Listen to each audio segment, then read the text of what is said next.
Morphling as well as Lion off screen, but yeah, that was exactly what LGD needed here. Now they're only down 5k, but this Morphling is getting pretty damn obese. Like, he's already finished his E-Blade. These supports are not gonna be happy when they know he's got that. Not only ports, look at the Sand King, look at the even DP. Like, if he gets stunned into E-Blade combo, he's gone. Monkey King is gone. Nobody of them can tank it right now. They're looking actually to ping out Roche, go that way. Moonlight Shadow into the pit. See if they commit for this. It looks like they will. Blink onto the high ground. Taka just checking if anybody's there. Moonlight Shadow, he would have been setting up to get ahead as well as an Earth Spike. They have, you know, a lot of mobility here with the leads, the 2 Blink Daggers, Waveform. They can close the gap pretty quickly on IG. And LGD, they're not going to even try to contest this if they know it's happening. There's nothing that they can do right now, in my eyes, that would have them get away with it with Exorcism down, Epicenter gone, and just don't have enough to fight with. Yeah, they just want to secure the BKB on Monkey King. After that, are they going to be strong enough to fight? Depends on whether Faithbjorn can find a good initiation or not. Like, if we can find some of those core targets, it can take a team fight, but it's going to be so difficult because the front line of IG is pretty scary now with that Morphling plus Mars, who's only 100 gold away from his BKB. 5K feels like so much more. It does, but at the same time, LGD, they have a lot of damage on their side. So if they really just take the proper fight and get the jump on the line or the Mirana, even maybe the AA, it will kill them really easily, and they do have the damage to take on the Morphling twice. Right, and we really haven't felt full presence of LGD, right? We haven't seen the big team fight with like a Wukong's and a Supernova coming through with a Burrow Strike, making sure they can't hit the egg. Like, we haven't seen it all mesh just yet for LGD. We've just felt IG kind of control the entirety of the map and get these pickoffs and slow down LGD. Yeah, we haven't even really seen a team fight. It was mostly just pickoffs here from IG. Yeah, LGD's team fight should still be quite a bit better. They're just not getting the chance to fight. Ame not even going to go for the Zags at all. He's actually switched over to the Scotty, and we'll see if that's the commitment he'll make. Do you like that over the Ags? Do you think just Ags is not even in the picture anymore? It's just to tank up and to be able to somewhat counter the Morphling, because Scotty, of course, reduces the heal you get from that Morph ability. So it does make sense. But yeah, like Aghanims on Monkey is still one of the best ones in the game. So at least for going in is interesting. Smoke trying to move here. Burrow Strike hits onto Ollie. They're going to get the silence out of 2 of these heroes. They're looking over the Average with the Sunray right on top of him, melting the ice of this AA. They'll get the kill on Ollie. They'll look over Akaka, who lands a 2-man Earth Spike. With his Exorcism used, and they've got the Moonlight Shadow trying to run, but the Balance Strike will be the finish. 2 kills there for LGD, and they come out clean. However, it's just the supports. It is just the supports, but there was still quite a good golden fusion for LGD here. Well behind quite a bit. They had to expend Exorcism again though. So now it's a good time for IG to look for a team fight here. With the newly picked up BKB on the Mars as well. He's an Invis rune. Sand King has to be a bit careful here. He has got the A on this though. Arena, Spear, well done to push him back towards the team. The A on this bat will go off, and now, of course, into Sand King. The Burrow Strike comes out. Are they going to look for the Supernova? They will. So let's see, do IG want to continue here, looking maybe for an epicenter, but stops it as the BKB lets JT leave, and IG will just back out. Right, well, at least the Aeon Disc was popped, I guess. I don't know if he actually saw the Aeon Disc or not, because he committed Arena right away. Looked like he didn't really check for the items. But that is going to be on a cooldown for quite a while now, and they still have Epicenter available. Yeah, I haven't really seen the E-Blade combo yet either. No, not yet. Not yet at all. They still have, you know, a minute and a half with this Aegis to work with. Especially once he picked up that E-Blade, I thought he would just be going into overdrive in terms of aggression. But something here is really pulling on the reins, and he's not playing the way we've seen him play this Morphling for Fly in the past when he's just been all-out aggression once he got that Ebler. I mean, you know all about Magic. They were ahead 5k just like a minute ago. How is it only 3 or 2k now? What happened, B-Cup? What's the magic? Losing a couple supports, not putting the pressure on LGD. They felt fine to farm. Getting around the map a little bit. Whereas IG, I think they've been looking to kind of find a pickoff for the last few minutes. Oh, amazing analysis working, maybe. This next game. Oh, you flattered me. Caught out again. Okay, blast. Now they've got the Ice Blast coming through. That's going to land onto GQ. They'll get the kill to the Shadow Shaman. That was really close. If that hits on the monkey, he had not used his stick at the time. He was only sitting at like 600 health. He had a little danger of dying. Barely gets out of the AoE. He's out of life. King, very close to his Skadi now. One step up, it's gonna be pretty damn hard. Oh. Throw done. Kaka. Got the Hex. Kaka in the right position. Sunray trying to keep him alive. And this is gonna pop once again. Strike Finger. Ice Blast coming in. Fly gets the kill on the Fate Beyond. They'll take it the same thing once again. And now Innocent's on the run, but the waveform, like I said, they really cut down in the gap between them and these heroes. But got the Supernova going off, and I don't know if they're going to be able to pop this. They'll throw the spears out. Lands onto nothing to say. They'll get the kill on the Jet Farm. The Supernova's going to go off, and JG's going to be stunned up, locked down, and killed off. JG falls, Ali to follow suit. GQ gets the kill. The Supernova down with the Earth Strike, comes down from far behind onto the Shadow Shaman. They've got themselves the Earth Spike to finish off GQ. They'll get yet another kill. The arrow will just miss Faith Beyond. Back and forth we go as IG still a 4K lead. They're a little bit close. To be very careful about their positioning. However, I say that Earth Spike in. Earth Strike comes out from Faith Beyond with BKB Popeye Ame. He'll go to the Woodcock's command, but this is on nobody. He tries to put the circle out so they can maybe catch Morphling jumping in. They do get the kill on Akaka, but Morphling never commits. Yeah, it was a huge mistake. He had nothing to say. He TP'd in, used Exorcism, but he didn't BKB. He just got Boros struck by the Morphling who turned into the Sankey and then got permanently disabled by the line, just resulting in his death. Exorcism was on for like 2 or 3 seconds. If he BKBs in time, I'm 100% sure this fight is going to go very differently for LGD here. But good recognition there from Fly, and just immediately stun him, allowing Kaka to follow up on it. That's the first Wukong's that Arrow? I think we've seen, and it just hasn't done much of anything. It really was zoning at that point, but I don't know if they're too upset about that. They did get a kill and kind of kept that fight even. Yeah, I mean the gold lead is not increasing or decreasing, so very even fight indeed.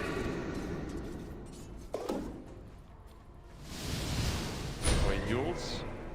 Oh, so scary for the Shadow Shaman. If he just gets touched by the Morphling, he's gonna die. Take us. Yeah. White Shadow used once again. Let's see if they can get in here and get a pick off. LGD sitting out of sight, out of mind. DD bottled here under Mirana could be a big problem for LGD in the next fight because they never really focus him. He always sits in the back line, just right-clicking it away. With the Dragon Lance, of course, hitting from a very safe distance. They're up inside the jungle, but they need to cross over mid if they want to fight, and it doesn't look like that's going to be what I do. Monkey King itemizing into the Aghanim's now again. Once that Skadi was finished, as it's just too good of an Aghanim to pass up upon. Now that there's a Morphling in the game, also B-Cup. What did the ocean say to the beach? What up? I don't know. How are you? That's all I Nothing. got. It just waved. Just like Morphling, you get it? Morphling wave. So funny.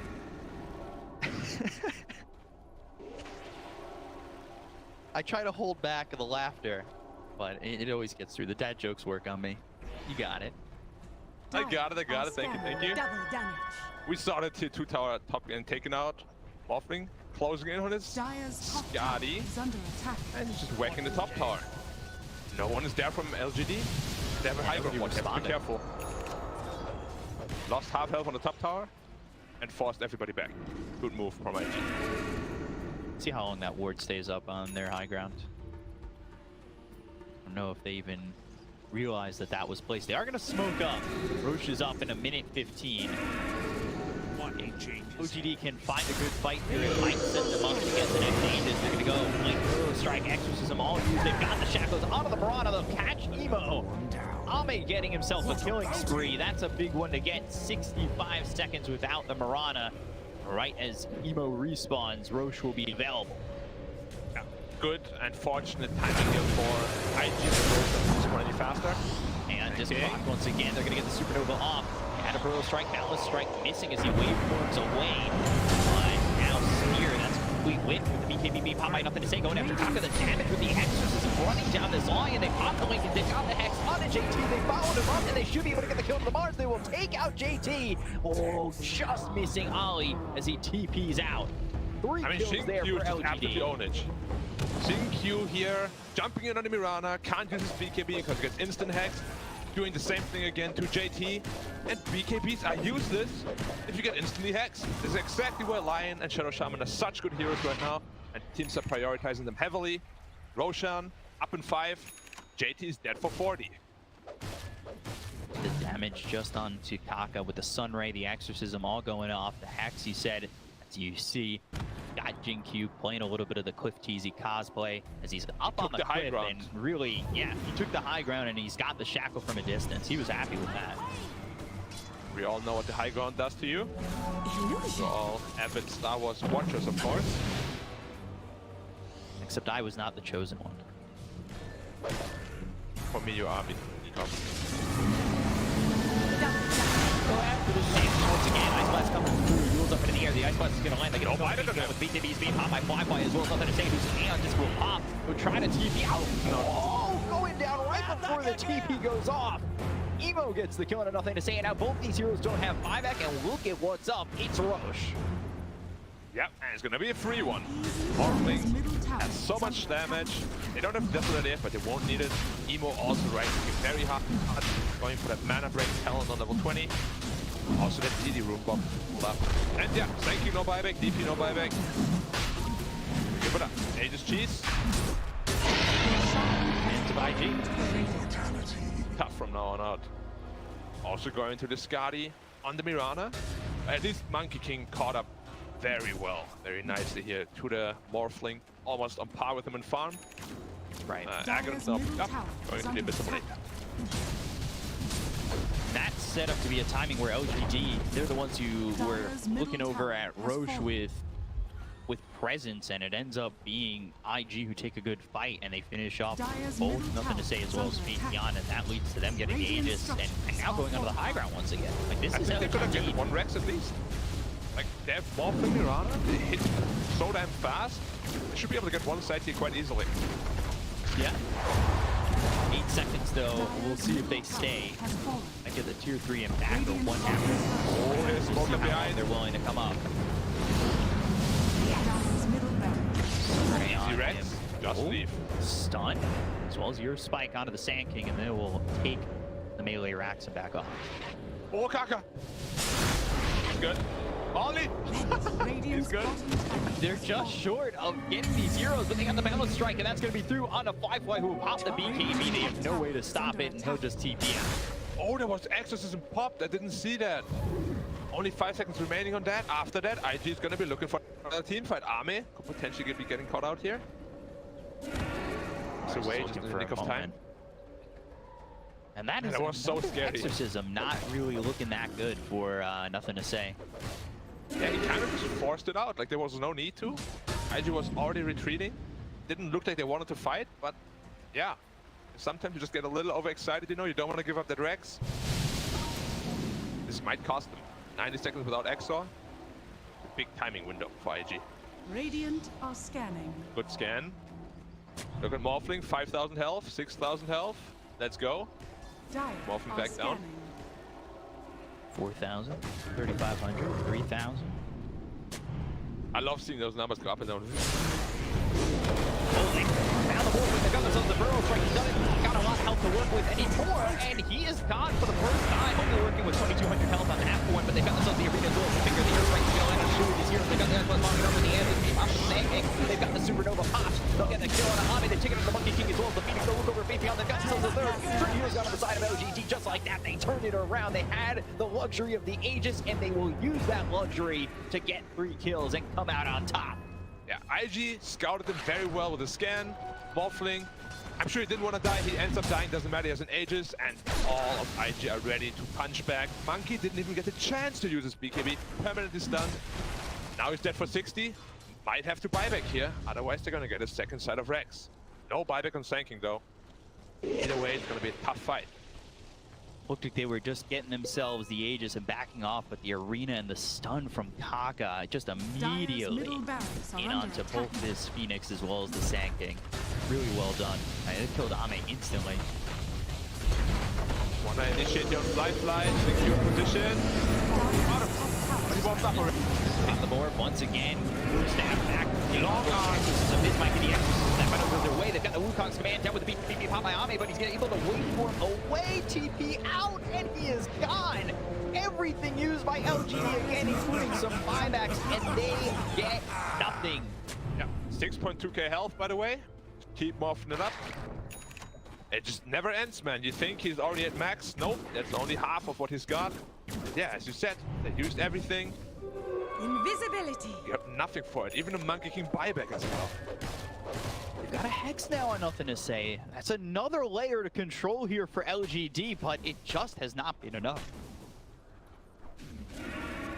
We'll see if this Hex is enough. Like, he's in danger of always getting blown up. In position here with the invis room. There's the arena, and Ame has been caught by the air spike, but they've got the shackle coming through from Jingyu. Icarus dive, trying to get back into the fight. They've got the stun on Ame. They need to be careful. Just fall back. The Jana coming in with Starstorm isn't going to be able to survive this. They've got the epicenter going for me. Beyond, they're going to look over at Emo's got the BKB running for a couple more seconds. And this is hot on nothing to say, but they've got the stun now on the Mirana. Wait for it. They're going to go to Jingyu. They look over. The Supernova's going to pop right onto the Mirana, as well as this Morphling. They get the kill on Emo, and now BPR trying to close the gap. Wide by Ali, both here. Lincoln's pop, but he's going to force into the Sand King. Finger onto the Sand King spear. It lands. They get the kill to face beyond the Anderson is going to be popped on the Lion. They look over. They land a second. They got the silence. He's out of mana, out of time on the running dead. Ame gets the kill on Akaka, and they will take out 2. It is back and forth once again. Ice Blast is in place with that E-Blade. It will hit onto the Phoenix. We'll see if he shatters. Percentages, it's aiming towards him surviving. The last tick. He's okay, fine. It's fine. It's always so scary when it ticks down, but it is fine. It could have gone a lot worse for IG, admittedly. Like, JT, I feel like they kind of overlapped their stunts here in LGD. He should have been dead. Offering also used his BKB very prematurely. He was in trouble as well. But they do get out on all cores except the Mirana. Still a slight victory for LGD though. LGD, that went from almost game over because they went on to Ame, almost caught him out. You gotta remember, he bought back, he would be dead forever, and the game would just be over. It would have been, yeah. 7K If Monkey dies now without buyback, he's actually going into the Aeon disc simply because of all the stuns coming out. It's not an item we ever see on Monkey, really. He's feeling real bad about his positioning here in teamfights. Too much range disables coming out from the ID side. And that's what Lion does to you, man. A lot of mental damage. You know, you get hexed before you BKB. You're gonna be like, next time I'll BKB. You don't do it again, and then you just go in. And that's the thing, because we were talking about the gap closing that they have from IG, and you can see it with the blinks, the waveforms, and everything. And Ame even screens away, doesn't feel safe. Are scanning. Telescope, that'll be good for the Shadow Shaman. They want to put it on the Shadow Shaman. Yellow Cape on the Morphling, one of the better items as well. Oh, they're falling for it. They didn't get unsmoked. They're kind of crumbling under the pressure. Oh, the good arrow. Hits onto the Phoenix. They're going to follow this up. They've got your Mike Wilson here that's going to land on the Phoenix. Can he get himself a Supernova off? No, he can't. He looks at 5x. They've got themselves an outpost right there, but they're going to end up getting themselves a second. Shadow Shaman's gone for 85 seconds without buyback. They're going to use that Wukong's command, but it gets them nothing. They've got the Burrow Strike on the Holly. They'll look over the they'll at least find one, but again, everything, the kitchen sink, the next door neighbor's entire house, it's all thrown from LGD, and all they get from it is just an ancient apparition. They were forced to buy back on the Phoenix. They're never going to look over the line. They've got themselves a silence as well as the Hex. They caught themselves Kaka. They hit the Burrow Strike. They'll get the kill, and that's something to work with. Morphling trying to get out of here as he'll TP with the waveform. Fly. He's gone, and Roche It's soon, but I don't know if it's soon enough. Unless it's an instant spawn, they'll have plenty of time here on IG to get their heroes respawned. So close again on the Mirana, man. He had like 100 health. He gets under the skin of his teeth again. It just feels like it's always so close, just not quite there for LGD. Like they never can eke out this last little bit of damage before they get their BKBs and mobility items off. Level 25 there for the Death Prophet. Levels on some of these heroes are lacking though for LGD. They do have level 18, level 3 on the Supernova for the Phoenix, but he was never able to get it off to begin with. He was caught by the arrow. No chance he survives that. Yeah, now the big one is really the level 25 Monkey King, but last team fight, his Wukong's was rendered quite ineffective. Oh, the Phoenix here. Again caught, and they've got the arrows. It's going to go immediately to the Supernova, but they've got the right clicks. There's no way this goes off. Dead for 90. He's used Supernova. No buyback. Very costly mistake here. Trying to take the outpost all by himself without buyback. And he was also the guy that used all his spells on an illusion escape illusion. Why? Definitely feeling the pressure here that IG is putting on them. Rana hold once more. Oh, they come to speed beyond. This could be another casualty. They get the kill on a speed beyond. He's going to buy back with the Aeon to speed proc on. Nothing to say. BKBs have gone off. They get the kill there on a GQ. 3 heroes got on the side of LGD, but they've got his Hanky coming back in. Orfling, he's just out of here and onto the high ground, looking for the barrel strike to hit on the base beyond. He won't land it. And again, nothing there for LGD. Exorcism and Wukong's on cooldown. They have no answers for IG. They will have Roche available in 45 seconds so they can get themselves another set of racks and they can back off if they want it or go straight for Roche. The options are all available for them just when Roche spawns in 30 seconds. Sorry, B-Cup, but I'm not feeling this Monkey King Aeon Disc. They were in the Wukong's command for like about 5-6 seconds, but they just took no damage. He has no damage items at all. Like this Aeon Disc sounds nice on paper maybe, but it really doesn't do a whole lot. It feels like they just don't care about the Aeon. And when you see it on Nothing to Say too, his pops and they stick with him anyway. And I'm just gonna say, as a nullifier out on the Mirana, so that Aeon Disc purchase on any of these heroes is gonna be rendered quite ineffective. 3 Aeon Discs, nullifier is gonna own all of them. Smoke again, LGD hoping to get to the in time. They might get there, the timings might work out. It's close, it's real close, that's an illusion. And but Arma's not even there. Yes, he's not there. The Aegis is going to go hands of Firefly once again. They look over and Ollie to try to get a kill for the ancient effort. He's going to be dead for 65 seconds. We'll see if he buys back, and that's exactly what he's going to do. They get the code of Faith Beyond. They'll take the same kill for 105.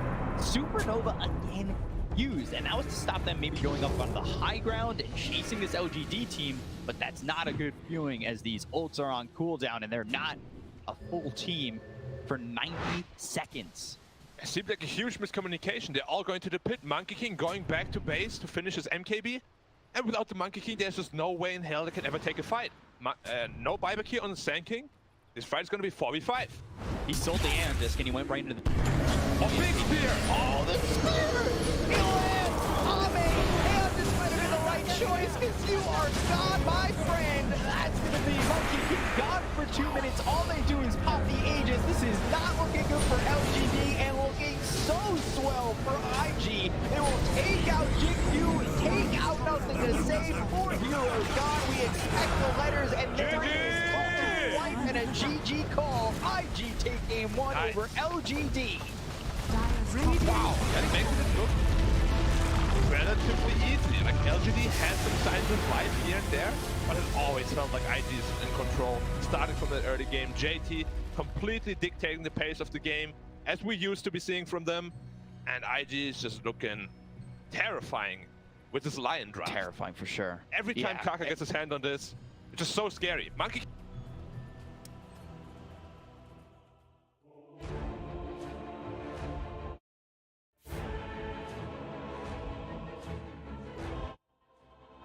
For sure. Every time Kaka gets his hand on this, it's just so scary. Monkey King went into an Aeon Disc because of it. How crazy is that? He went into an Aeon Disc, then sold the Aeon Disc, and immediately dies, gets caught and speared JT played perfect that game, and IG now have a 1-0 lead over LGD. To break it down for you more, we've got the panel. Back over to you guys. Thank you very much, B-Cop and Black. We went against, Tsunami and I went against Lizard and ended up being wrong in our predictions. So Fools. Ame do be feeding sometimes. What can I say? Yep. Ame did Ame things. This is what we expected, but unfortunately, the rest of the team couldn't pick up that slack. Yeah, they were trying their damnedest, and it was entertaining to watch. I don't think I've seen that many Aeon discs in a game ever. I don't think. It was a very, very good start of the game for IG. The two cores were constantly on top. Then PSG LGD, they did manage to bounce back. Well, pretty much that Zinq Shaman, it's a fearsome lad on a couple of those heroes. Overall, a very, very interesting game. Dota, man, this whole patch, this whole tournament has been so fun to watch. Every team bringing something different. Here, Mirana mid. Mirana mid, yeah, what And did you it think wins. about it? It did great. It did very well. The shard build for those crits when you leap in, and then you have the Manta, the Dragonlance, the BKB, all she really needed. Because one other thing that you brought with that Mirana is the versatility for your carry pick and Exactly. the ambiguity, right? They couldn't figure out where the Mirana was. They thought it was a position 4. Because of that, you get Lion and you get the Morphling afterwards. Just out, not necessarily a full out draft, but really well-made plan. Yeah, IG came into today with I think they got like probably all the heroes that they were wanting. For AA, I'm still kind of skeptical on, but they had so much chain stun that you were landing the Ice Blast every single time. It would be Mars leading up and then leading into a Mirana arrow, and then AA would be Ice Blasting in. And Yeah, JT just so clean with his performance, everything that he did in this game. And this is what happens. This is what happens when you don't ban every single one of JT's heroes. He gets to play something that he's godlike on, and he performs to his standard. Do you think they're going to go back to banning all of JT's heroes out in the next game? this game has like cracked things wide open because Emo, like this isn't necessarily like a comfort pick for him. He played it during the DPC, but like you don't expect a mid laner to take Mirana. Yeah. It's just not the kind of showstopper that we'll see from Emo, but he did it. Fly, I think, can be given back Morphling privileges, right, Lizard? For sure. Yeah, this is what I was looking for. I was looking for him on the Morphling once again. I felt bad for him at the end of DPC League after they Dude, did I that. bet. Yeah, I mean, obviously, maybe that's not the real reason. Maybe they just wanted Morphling on mid lane and something different on safe. Sure, why not? But as a carry player, you don't feel very comfortable if you have a couple of bad performances and then the hero is taken away from you. However, 12-1, just 12-1 and 24 assists from Exactly. the Ancient Apparition. That's a high score line. 0-7-24. Yeah, that's a support That's life. a support life. And how many Aeon discs did we end up with? It was the... I thought Monkey King got one. He sold it. Oh, he sold it. Okay, He sold yeah. it. So 3 Aeon discs. That is not a situation on your cores, not even your supports. It Yeah, wasn't the because- Shaman and the Phoenix. It was your cores getting the discs. Do you think Aeon Disc was a good choice for Monkey King to pick up? He Nah, did eventually that was end like up a selling last-ditch effort kind of thing. Yeah. The Sand King and the Death Prophet ones make sense, but like, what have you drafted yourself into if you need to get Aeon disc that early on your 2 and 3 position? You're playing versus many heroes that can blow you up instantly. You're playing versus E-Blade versus Lion, and E-Blade plus Lion is a scary thing. So they just went with trying to all the chain stun. They all wanted the to be able chain to get stuns. one of them off. Yeah. Well, gentlemen, we had 5 fantastic players on IG, but unfortunately, we can only pick one, and it's up to you guys. Sumi, you've been lying to us actually. I've been lying to you. Yeah. What have I done? I'm heartbroken, actually disappointed a little bit. We can actually give MVP to more than one player. But It's true. how do I you did have, see that how do you yesterday. have most valuable player if there's 2 most? MVPs. MVP. Most valuable, Most valuable players. Yeah, but who would you guys give it to? Emo just because of the Mirana Yeah. mid, or JT, Mars, or Fly, Morphling? They've all The had. whole team, man. Yeah, let's give it to Fly. Okay. He's- fine. Okay, let's give our MVP to Fly. Get his confidence back. Kills 12. You know, one time I believe he died only one time this game.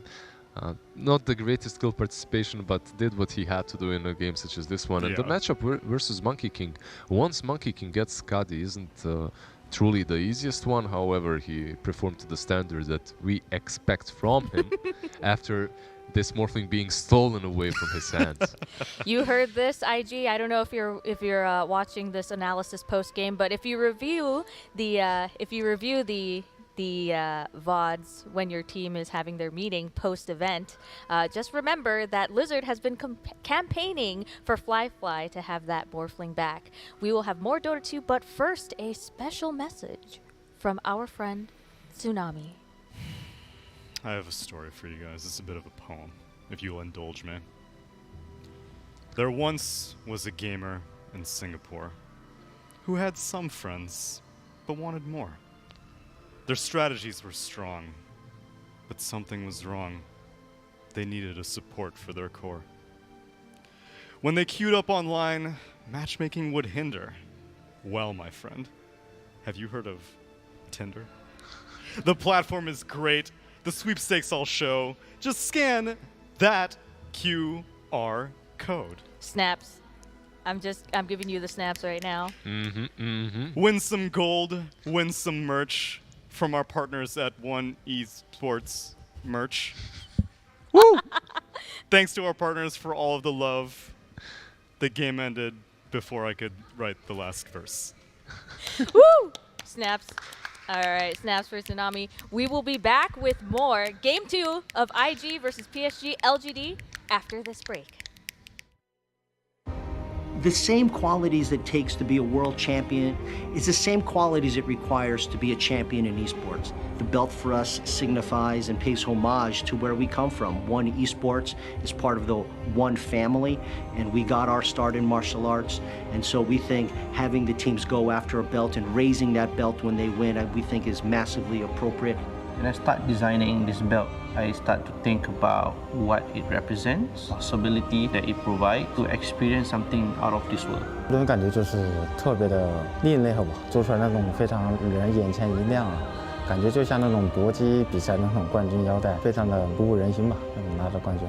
When champions lifted the belt that I designed, I always feel that I'm part of the celebration and in some degree part of their success.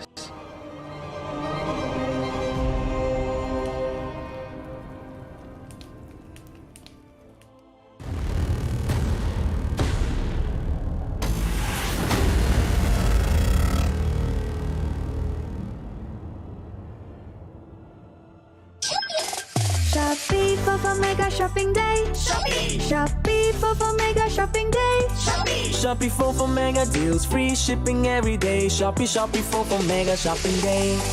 Shopee for Mega Shopping Day. Shopee for Mega Shopping Day. Shopee for Mega deals, free shipping every day. Shopee for Mega Shopping Day. Get the best deals this Shopee for Mega Shopping Day. Shopee.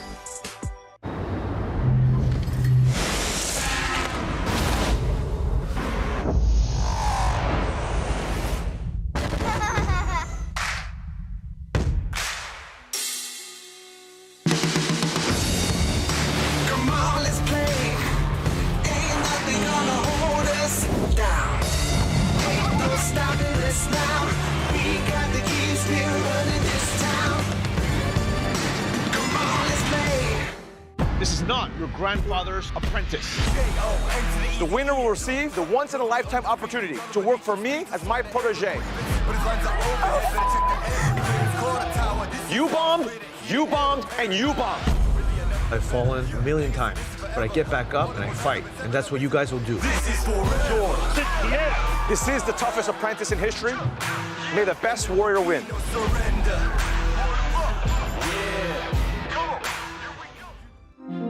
We all have different adventure stories to tell. Different paths, different choices. I chose an unusual path, a choice that is not for everyone. You are constantly moving from place to place. You have to sacrifice a lot of time. You have to focus to be on top. Ice does have 4-star for Valve. Oh, Ice, he's in trouble. Every journey has ups and downs. all you need is to focus on your goal. Just eating them all alive. GG, let's go! We all have different adventure stories to tell, and mine is just getting started. Pressure, rising on the edge of taking everything. Life is a game, I'm born to win it. See me burning through the atmosphere. I'm born to win. Your life is a game and I'm born to win. I'm born to win.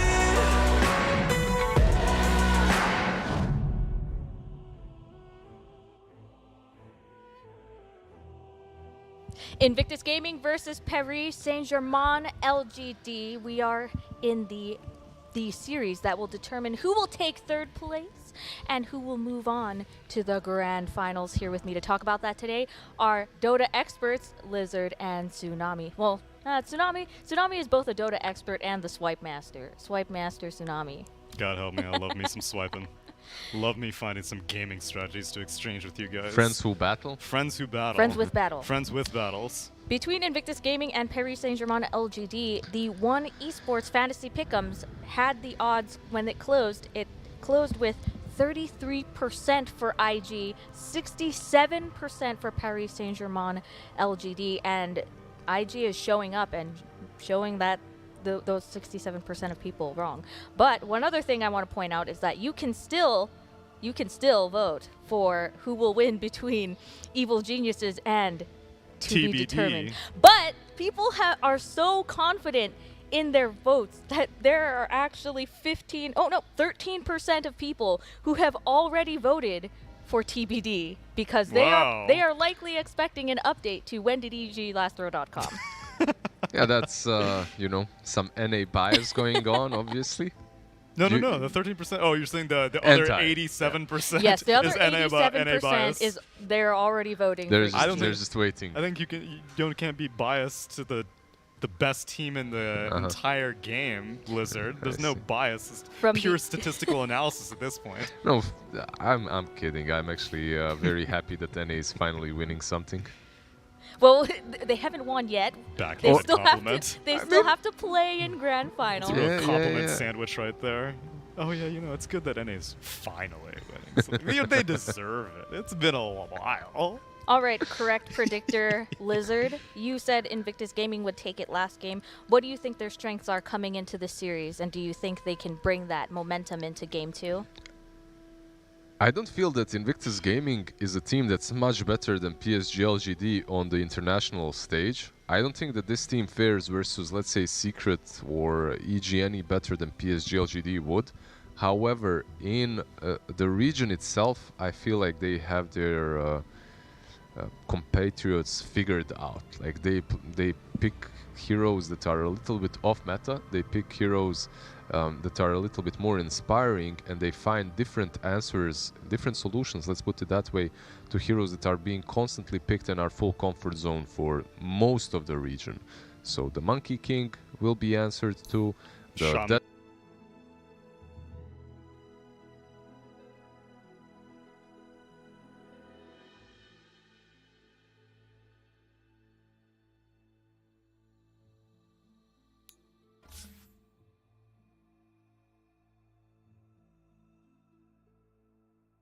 Dire team ban. I think we're just scratching the surface of what Faith Beyond can get away with. Yep. Scoffing at. No, I'm not. I love the analysis. Scratching the surface. Yeah, Faith Beyond, his hero pool untouched in the first 4 bans, so he has a couple of those heroes that he's exceptional on. Don't put him on this like Plan D Sand King business. First phase the man.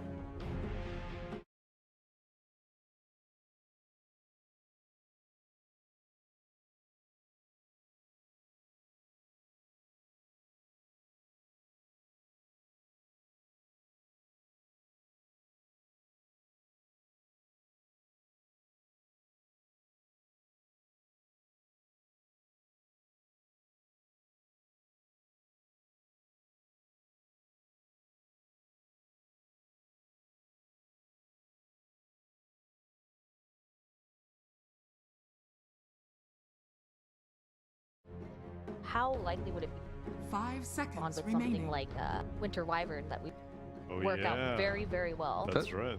That's the thing, right? Tsunami finding the solutions for these heroes that are constantly picked. Wyvern was my favorite answer to. Well, I don't like any of the core answers that people are trying to go for. Like Wraith King we saw on occasion. I think the matchup is pretty even. Most of the matchups are even between all. I don't think that there's. You have some lane advantages between like Monkey and Ursa versus other melees, but like come mid game, late game, they are pretty neck and neck. It all comes down to like the supporting cast and the side cores. IG securing position 4, stealing it away a little bit from ZQ as well. Can be a fight. And who could have guessed? Who could have guessed? Just shocked. Appalled. So since Tusk has been picked up as position 4, it's more likely that Puck will be in position 2 in the mid lane instead of being a support. Does that mean that they could pick up that Winter 5 Wyvern? seconds remaining. Yeah, they definitely could. At what point would they want to do that though? Whenever. I don't think that I don't think it'll be banned out. I think third pick would be fine, honestly. I mean, we may be overrating it. I saw it do really good in one game, and it was against like others. It was against a Marana, and so I was like, oh no, you cold embrace someone and maybe you suck them up into an arrow. I wouldn't mind Winter Wyvern at all, but there are some things that I disagree with Invictus Gaming's draft, perhaps. You know that they're going to pick the Troll on PSG LGD. Tusk is a little bit difficult on position 4 on that lane. Tag team does not do as much versus the ruling axis, but overall Tusk is just an amazing hero, and you can't blame them at all for picking it. As well, the Winter Wyvern that you're talking about, I'm not sure if they're going to go in that direction, especially because they also banned out the Magnus, because usually it's considered one of those heroes that deals with Magnus, but you have to ban it because of Puck. You can't lane there, you get demolished. With the Void Spirit being banned for IG, that further secures Puck in the mid. Yeah, it's not like that was a bad matchup though. Remaining. Man, Emo, if he has Wind Ranger in his remaining. That could be great. I'm pretty sure he does. Like whatever hero you want to be played on mid, he can play it. Like I think that they may be pulling the same curveball that they did in game 1, where they picked this Puck, and in the last game they picked Marana, and it's like, oh, you probably think you know where this is going. You probably think you know where the Marana is going to be a support, and then boom, with a core, and then here, Puck, first pick. It could be even 4. Like it could be 4 Puck, 5 Tusk. The possibilities are endless. It could be offlane as well. But you can see the bans from PSG LGD completely securing the Troll. Timber is one of the offlaners that can win against Troll, Razor one of the cores that just makes him useless, and AA also one of the supports that makes have a hard game. So I believe they secured the Troll really, really well. Invictus Gaming, like I said earlier, they can sometimes find solutions that are out of the meta. Maybe we see some different style of a carry coming out for them, maybe even that Weaver or Fly. Weaver, Morphling, I think, good, yeah. Pretty solid. Shadow Shaman obviously is a problem for anything that counts on mobility and elusiveness. No problem last game. Yeah, that's true. Invictus Gaming really eating into their reserve time for this. They have to decide whether to pick a hero for JT and show their hand completely, or continue with position 5. Some Abaddon perhaps that we have seen work really, really well versus Shadow Shamans and Lions and all these heroes. Suddenly you don't have to buy AO this game. Okay, a different approach. Gyrocopter. I know that we've had a lot of opinions about Gyrocopter throughout the week. Mainly that it wasn't as good as a carry, but played a lot as position 5. But the one Gyrocopter that carried pretty hard. Correct. Neon's carry Gyrocopter didn't have any real support pairing. Just a straight up Gyrocopter, and it came online extremely quickly. Yeah, and I even like it that way more, if you don't pair him with the Wisp. Yes. That combination, please. The problem is that combination has been bad for a really long time. All the way back to when they nerfed IO and giving the Scepter talent. Taking the Scepter talent away. The lane was never too strong, and PSG LGD the Alchemist. Nice. Why is it this nice for you? Because I think that the offlane Alchemist has not been figured out for China yet. I think these Alchemists who run into the jungle at like 7 minutes, if it's an offlane, which I'm pretty sure it should be offlane. Yeah, because they have Mars. Troll. Yeah, they have Mars, but I think they'll do like a niche type thing where they. But yeah, it won't be carry because they have Troll. So it definitely is not a one. What are the odds that they'll put the position 5 troll that I've heard so much about? Nah, they're very unlikely. That's a Hanwell. Yeah. That's a Hanwell strat. Yeah, that's not happening. What's happening here is they figured that this Mars versus Puck matchup is really good for Mars. They're gonna send him mid. He should have a good time. Alchemist should. I mean, we don't know how Alchemist will do on the offlane because we don't know what he's laning into. It doesn't matter. He only needs to be there for like 6 minutes, and then he's like, all right. But, whoa, and this is a big but. Once he buys that eggs, who do you give it to? Troll. Troll? Well, there's not really anything worth dispelling. Yeah. I'm not really sold on the whole troll eggs idea. It's not jug eggs, it's not gyro eggs, it's not Monkey King eggs. It's not Monkey King eggs, exactly. It's not Void Spirit eggs. It's nothing really. I mean, it's a good eggs in some games. Like yesterday, we had a very solid troll eggs game. Did it get nerfed at all, or did people just stop building it? They just stopped building it. So now people look at it as like, okay, I'm building the Scepter because I want the Dispel, but it also lowers the cooldown substantially, and you can farm pretty fast on troll. My problem is, I honestly don't like PSG LGD's draft at all now with the Alchemist pick. I feel like they lack a hero that's going to do stuff on the map with this Mars. You have Shadow Shaman and Mars, you have Catch. Not necessarily enough damage to ever take down. No, you can take the Jug down if you manage to hex him and shackle and whatnot, but it just looks rough. 5 seconds. You want that? Oh wait, they need a 5. Yeah, I feel like IG's draft is way more easier to execute at the moment. IG banning out position 5 with that Oracle ban that no Iron, no Oracle. We have also seen Troll mid, by the way. Maybe this is an idea that I'm throwing out there. Troll mid, Alchemist safe lane, Mars off lane. That's also it also doesn't look great, but it's a possibility. Let's just leave it there like that. No, I think that's pretty reasonable because the only thing is, so you'll probably have much better carry potential with the Alchemist, but then it's Mars laning up against a Juggernaut and Gyrocopter at this point? It's support Gyro. Yeah, so I a Gyro Juggernaut lane will eat a Mars alive. So what PSG LGD is looking for is really that hero that can take that Axe, but the only position left is position 5. So who would that be? Would it be Lion? Look, Aghanims? I like to experiment with some Elder Titan 5 that rushes Aghanims, and actually I pretend that I'm a 5, I don't buy a single sentry, so here maybe that's an option for them, but I might be proven wrong, but it's looking rough for PSG LGD to close out this draft with an offlane Alchemist. I like the concept more I look at what you said, the shortcomings. They don't have anyone who can do anything early. I'm totally with you that. And there's no way that they can really no matter what, the 3 middle heroes, probably the 3 cores, no matter how you set them up, none of them want to do anything early. And if they do want to do anything early, like the Mars, they need someone to play with.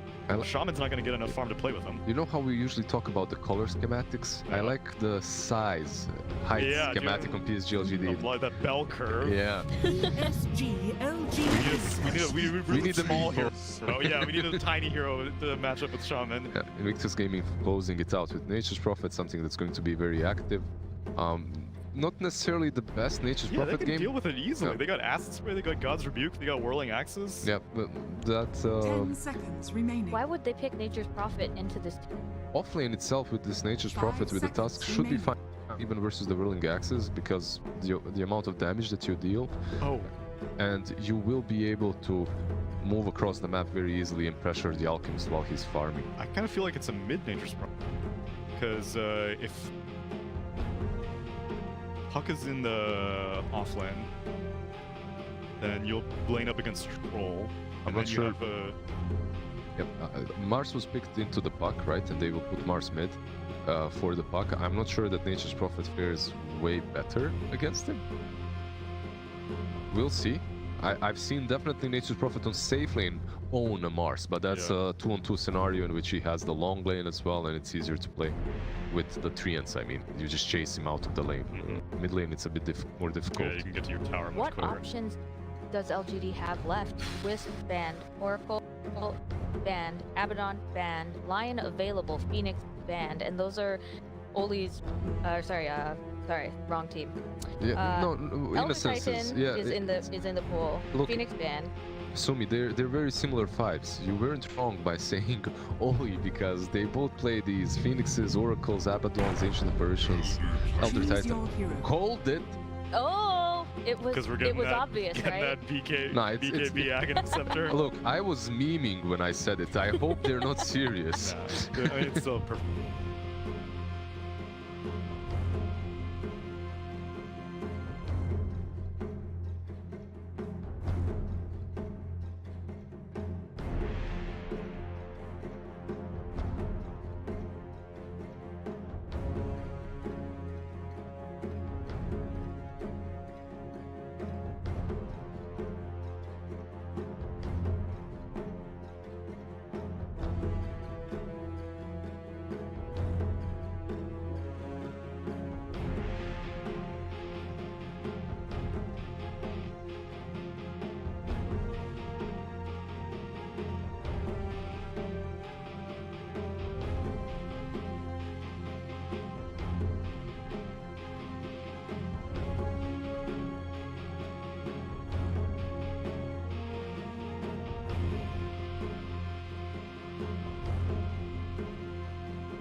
Prepare for battle.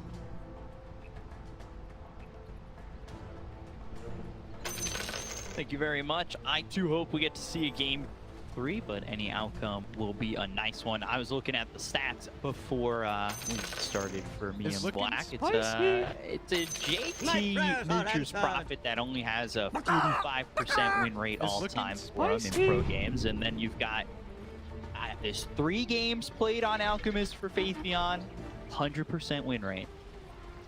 Must mean something, right, Black? I'm not the biggest fan of statistics. In fact, I quite like to defy statistics and just break it. Okay. If you just break the 100% win rate now, you're gonna go to the grand final feeling really damn good. 30 but yeah, seconds personally, not the biggest fan of the Nature Prophet last pick. We've seen it in some other series as well, but it's just last pick the Prophet, and it just doesn't seem to be super effective if you're already countered like he is. Like, you have so many good heroes against him. It will be a tough Nature's Prophet game for JT, and it's not a hero that really fits him either, I think. Like, he always plays these Marses, Timber Saws, tanky frontliners. Prophet's not one of them. They're going to try and go in on the Alchemist already here. They've got the homing missile coming through. Kaka moving forward with the help of Fly. And they are right on top of the Alchemist. Fury doing a lot of damage. Can he pass the way? They've got the tag team blowing them up. They'll get the first blood. Ollie gets credit for that, but they lose. Fly is not the trade you want to be making, and Kaka will deny himself to Roche. Oh dear, that is not how you want to start it. Yes, you get a kill out of the Alchemist, but you lose that Jug and feel nearly as good. I mean, it was 4 heroes affected by the Titan Spirit, getting a total of like plus 80 damage, and just absolutely whacked them in the back of the head. So we'll see how Fly does with the Jug. It's one of his comfort heroes, definitely one of the best. I think it's probably his highest percentage. It was like 68.5%. Emo was just about the same with his Puck, so I mean, for them, these are comfort heroes. We've seen them on these heroes a lot before. I'm excited to see them here now, and you've got some interesting matchups for him with Mars over mid. Normally a hero you see often does make his move over to mid here and there. So actually over top again, Alchemist, Blade Fury right on top of him, Faith Beyond moving back, right clicks in from Ollie. Won't be enough. Faith Beyond survives for now. Yeah, you have to be really careful here when you fight into that acid spray. Shadow Shaman hitting for 77 damage. Under that acid spray, of course, it gets amplified even more. Pretty strong combination. Second highest base damage really popping in. We'll see if they can get something going in this top lane for LGD. I quite love this mid matchup here from LGD. Only sitting at 2 CS on Emo, already 11 on Nothing to Say. It's so hard to last it as Puck against Mars. Every time a creep is low, you toggle the bulwark, the attack has a 70% chance to hit you instead of the creep. Don't get the last hit you need. I could help myself. So right now just sitting 4-0, really struggling to find CS, and there's another deny, Nothing to Say. I know I brought it up in the first game, but these are a lot of the top 10 players in China. Nope. Always interesting to see them in matchups that maybe they're not supposed to do well in, and how they overcome that. If they do. I mean, it's still RNG based, you know? 7 out of 10 hits will hit the Mars. If you're lucky, you get more last hits. If you get less last hits, it's all up to chance. Top lane, Radiant's courier has been killed. Fly, doing an alright job in 2, but top 3 on the CS, all on the side of LGD.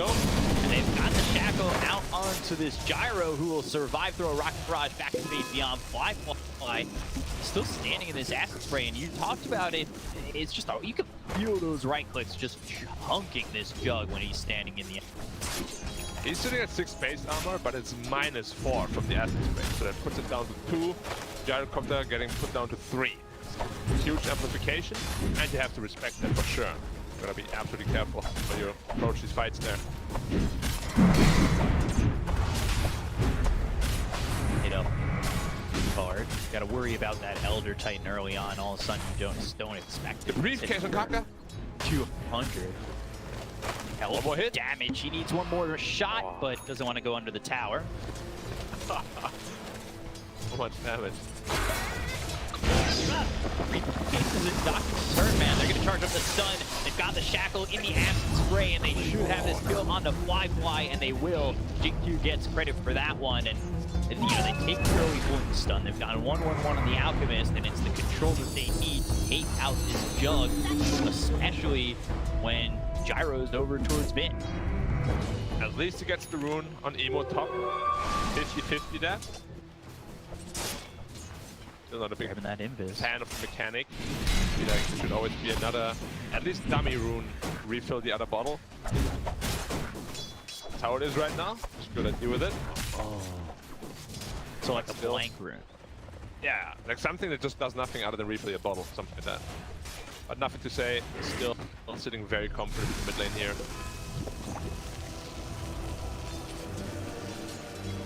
A lot going on here for LGD at the moment.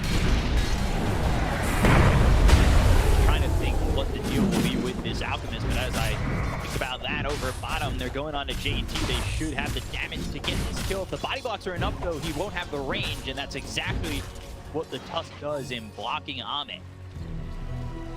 Well played there. He also had a fairy fire skill on the Mantis Prophet as well. Wasn't really in danger. Is under attack. And it's a 2-2. No, it's not. Good. Rebound is actually in favor of LGD. With that Alchemist, well done. All 3 cores of LGD now sitting at the top 3 of the network. Early game going a lot better than last. Oh, for sure. You've got Ame, who's having a lot better of a lane right now. He was 1-4 pretty quickly on in that first game on that monkey. Now the question is, can he do much better than he did in the first one? And there's a low bar for him to raise at the moment, and they'll get the kill on the JT. They move the Dream over him, but they've got the Shackle as well. Here, that comes on the Puck, Nothing to Say coming over, and we'll get the kill on Emo. And now they're looking for more. GQ surviving. Can he get out of this one? he goes onto the high ground, and they're going to run away. They can't go after the Shadow Shaman. Bjorn one. Oh, dear. Fury just wants to land it on something. Fighting with Kate. Find the spot. Spear won't be enough. Gyro survives, but that is a good turnaround again for LGD. Kaka looking to trade Kaka over again, but he's rotated and now got nothing to show for it. Massive early game here for LGD. They were up by 2k gold there for a split second. And the lanes are just going too well. Like this Nature's Prophet, as we predicted, is not doing very well at all. Like his lane was already tough from the draft, and he's really struggling against this troll here. Only sitting at level 4. So low, and not only is the gold going to get out, experience will as well. Already a 2k lead here for LGD. So what's the game plan for the Alchemists? Because we see these Alchemists go with like a Void Spirit, where they're giving up, you know, Axe early on at about the 11-minute mark when they give it over to the Void Spirit, and they'll give it over to like a Troll or something like that. What's the build as he's building an Axe? Like, what's the game plan? Is it just the same thing? Axe for my mid, Axe for my safe lane, and then utility items? I gotta admit, Troll Axe this game is not very good. Doesn't do anything at all, pretty much. As Alchemist, I've never seen it being gifted by an Alchemist. Like, I've seen it can deal a lot of damage once you get like this Desolator up and everything, but you need these items for it to be effective, you know? It's like not a game-breaking Aghanim's in an early game. Not sure how impactful this Scepter will be on it. Let's see. Working on going in. He's got 3-1-1. Radiant structures Ult to level 6, so the gold not going up as quickly as, you know, maybe stay at one position out. Something like that would go more into the Greeble. But we'll see how quickly you can get these axes. Radiant's top tower is under attack. Try to defend the top tower. Again, also rotating in. Comes over me, but they've also got the Hex towards top. He's going to try and follow some of the stun. Ollie coming over. They've got 2 heroes here with the homing missile going after the Alchemist. They don't get the kill over mid while this is happening over towards top, and Wi-Fi will Blade Fury away. The bottom, Ame's got the kill on the JT, so fight happening in all 2 areas of the map, and they've got a kill on the Nature's Prophet. The other 2 battles end without 50. He's absolutely getting taken down here. He's going into an Orc, but he doesn't even have a single component yet. Minute 8 into the game. Usually, Prophets will finish their Orchid at like minute 10, 11. This one is looking more like a minute 14, 15 Orchid pace he's farming. And that's not going to feel that great with the later the Orchid gets. There's more to really have its power spike feel just more like an okay power movement. It's really not a lot more than when you've got that early Orchid and you can TP around on the map and take out these supports and really snowball. The later it comes, the less likely it's to feel like one of those big items that you have to get off the ground. Are scanning. JT blessed by Gaben, the first shovel resulting in a bounty rune, but big rotation bottom here from IG. No coil for 5 seconds yet. They've found themselves the Elder Titan, 4 heroes around him, so Innocence will fall to Emo. Not really worth it though, unless they get this power here as well. Alex putting up a fight on Fly in the top lane, really making him uncomfortable, and the farm is starting to accelerate. They just feel this out 1v1. They're going to bring over another one. They've got the Dream Coil down from Emo. He's still surviving after the rotations, and that's exactly what they're going to get. Combo looks for the sweep, which won't land on either. And see if they want Ame up towards the top lane. They're going to go after this puck. So use the mana trance to silence a little bit too late. Not a lot of mana to work with. Taco drops another to say. They've got the stun charged up, which will be avoided. However, Emo's still dead. 2 kills there for LGD, and they continue to roll. IG's just looking really flustered. Like, Alchemist has 1600 health. He had Alt online. Puck just TP's in at level 7. Nobody has enough that damage. Alchemist though. Right into this. This is where he wants to be. Can he survive it? They've got the Sprout. He'll use that ult. They'll try to run, but he's blocked in via the treant, and that is a big giveaway from Faith Beyond. He's waited a couple more seconds. Chemical Rage online. He will not die there. Got a little bit greedy. Gonna lose his 1 tower and his life as a result, but they should be getting the tower very easily. Yeah, They've got this with a double damage to certain wards. Ame's here to show moral support as he stands at the side, never gets a hit on it, but you know, he's happy to pump up his team. Nothing to say. Having a really good game at the moment, and Ame complete turnaround in game 1. I'm taking predictions because who's gonna get the axe? Is it just gonna be the troll for the stats boost? Most it's the shaman. Probable one. There's I mean, I would love to see it on the shaman.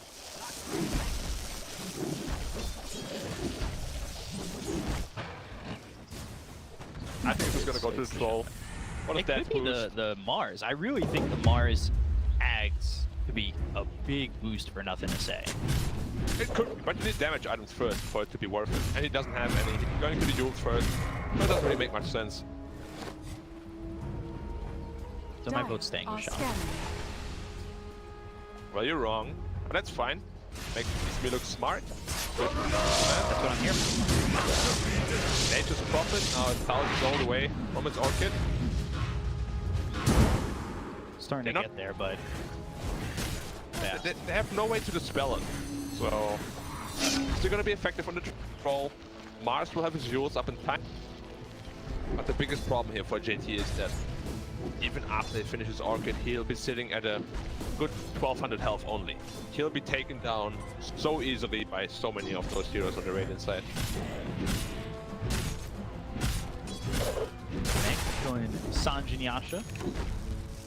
That Battle Fury shoot down. Alright, come on, Big John. He's right over mid. You know it's not gonna happen. Right there. He's going! Tell me. He's going to the left. Hands up, chat. Oh, maybe Elder Titan with the inbuilt BKB for free? He could be popping off on Y. He's going to the troll. Go away from the troll. And then... I mean, voting troll in the chat, you were correct. Sitting at 1900 health now. As I said, the whirling axes aren't super effective. But there's not much to dispel. Because you can't dispel your own silences, so... Yeah, just a stats boost. Making Ame feel a little bit more comfortable after the last game. Maybe he needed some, you know, pats on the back. Like, Ame, you got this, come on. Woo! We're here to support you. It's like when everybody gives their energy away for the Spirit Bomb for Goku. Except energy, this time it's money. Scanning. Yeah. Dire structures. They're gonna go bottom with this smoke. Bye-bye, Pat themselves out. Half a check. Snowball coming through, and they're gonna lose the Omni Slash. Go on, get the kill to turn around. Does Omni have anything to show for this? So at least get the gyro. One more shot needed, and he'll finish him off. Holly's dead. Taka with the TP out. Truth Coil committed. It's only a 1-for-1. However, 5k lead still sitting pretty for LGD. Radiant's top tower. Yeah, good rotation. They lose the Alchemist. Traded for a gyro. They're not the best trade, of course, for IG, but there was still a lot of wasted time for the Dire side because Juggernaut was part of the fight. Finished this Battle Fury now, so his farm is gonna skyrocket. But of course, Troll doubling the net worth because Dire's bottom tower. the net worth drafts always look so dumb when there's an Alchemist. Kind of ridiculous. Especially when you see the Alk who's now behind the Shadow Shaman. Man, Ateon just not farming. Yeah, Faith Beyond just like having a horrendous game. I don't know what he's doing. Now he's got that level 4 Greeble Screed though. And do you like this? Because sometimes you'll see Alk, Ags, mid, safe lane. There you go. There are your presents. But instead, just the Ags to the Troll and going right into the. I like it a lot because, as I said, this Mars Aghanim's doesn't feel very strong at all until he has like 2 or 3 items. So sense, just isolate Solar Quest, Blink Dagger after. Victory on the high ground. Needs to be careful and want the bounty ring for a second. That's the only way he's able to check it. So if he just didn't get away in time, that could have been a problem. 3 bounty runes for Radiant. JT has Orchid. Be careful though. So 15 minutes on that Orchid. Not the best timing, and now you wonder, are you going to even feel that Orchid? You're going to go to Snowball, they've got the call down, Snowball lands, Water Bucket is there, he's got Daniel, hoping this will come in, he's dropping the server with the Dream going up, now gets committed. Samana with Service, go after Kaka, has the damage to get the kill, he's dominating, it ends up being a 1-for-1, but a lot dropped there for IG. This Troll Waller is once again Just like in last game, absolutely obese. Like, what do you do about him? Doing a 40k net worth in minute 16. That's almost 1,000 GPM. And of course, he's still inflated shit, you know, inflated stonks. But what do you do? Like, he's gonna have St. Joshua soon. He's gonna be sitting at 2.3k health. Where's your damage gonna come from to kill him? They don't really have it right now. Stonks are rising for the troll. He likes the stonk, and we'll see if he can maintain this lead. It shouldn't be too difficult right now, given the space that he's given. To see when they're really looking to just go off the rails here. I can sense it being like the Solar Crest, a big marker for them, because that will certainly help LGD just take out these heroes quickly, or even just go for like Roche. Yeah, I mean, LGD is definitely in driver's seat right now. Dagger going in bottom. They've got silence down on the Shadow Shaman. Didn't throw. He's not there just yet. They've got the arena. We'll see what's going to land on the house. He gets over using shards, though. And it's not enough. It does put them away from this puck. They'll get the kill on Ollie. They'll look over at Kaka, trying to get a second with the Dream Coil placed down. Should get two. Guys are beautiful, nothing to say. That finishes off the toss. And it was without Ame. He's continuing to farm, get the top tower. Now sitting middle to defend his own.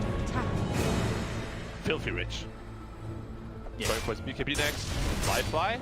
Be careful, Troll can output a lot of damage here.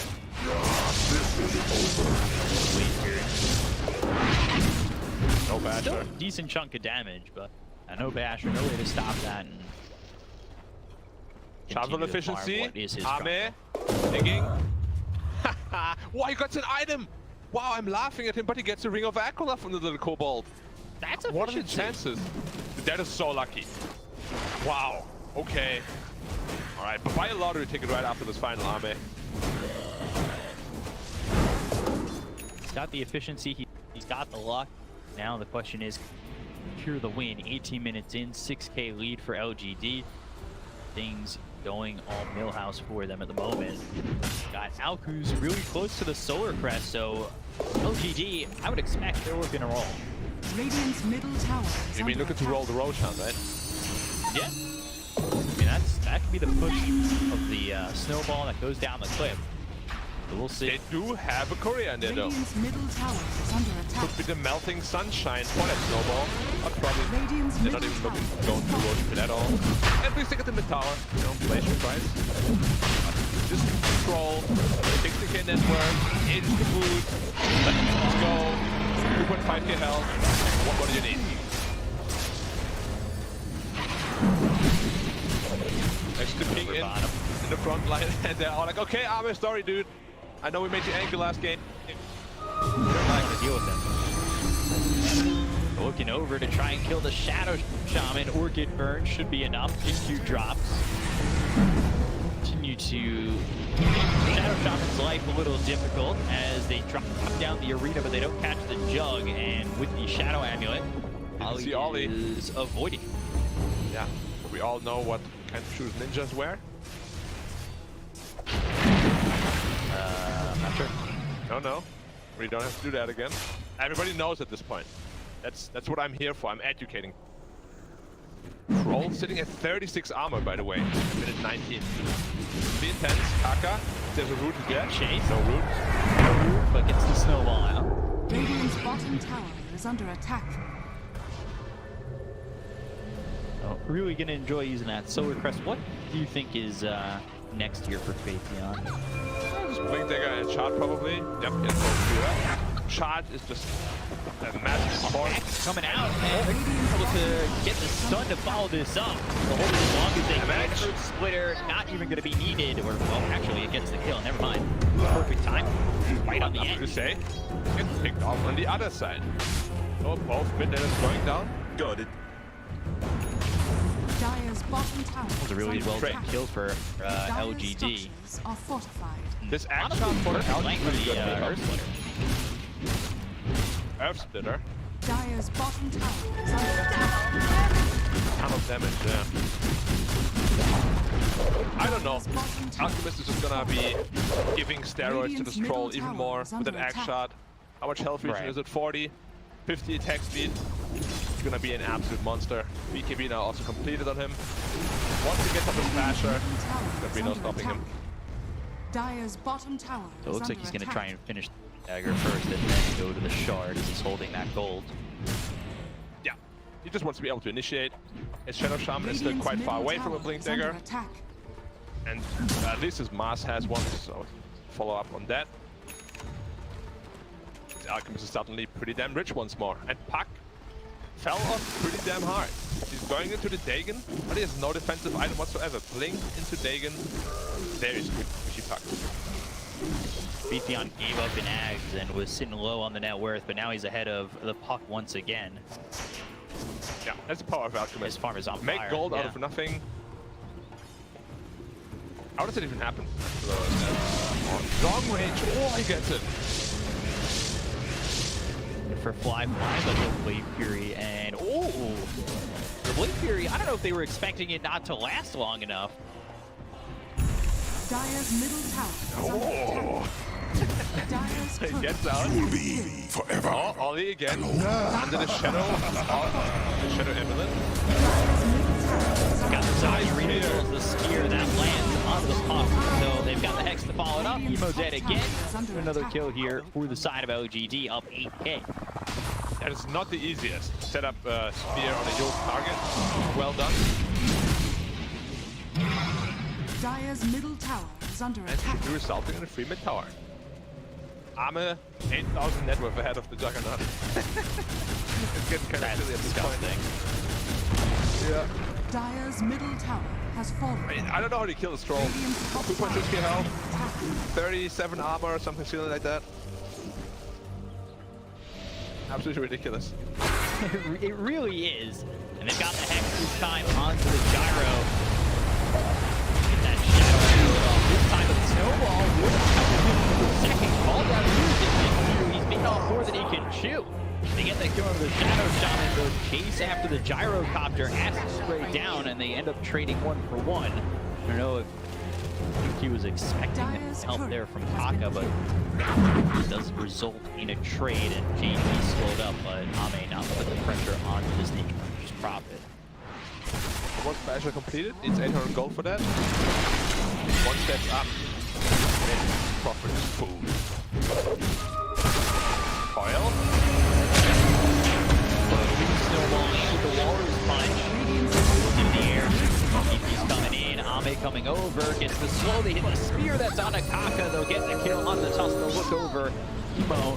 Make shift with the Illusory Orb out as well as the Blink to get far away from the side of LGD and make sure that he doesn't get caught once again. They don't even have damage to kill the Mars.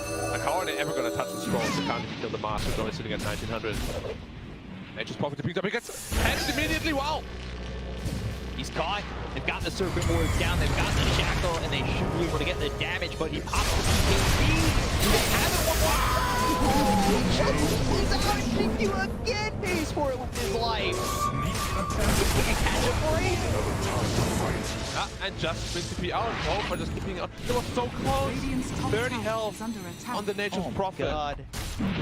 One more snake hit, he would have dead. But it's just not enough for Syncue. Can't catch a break, as you said.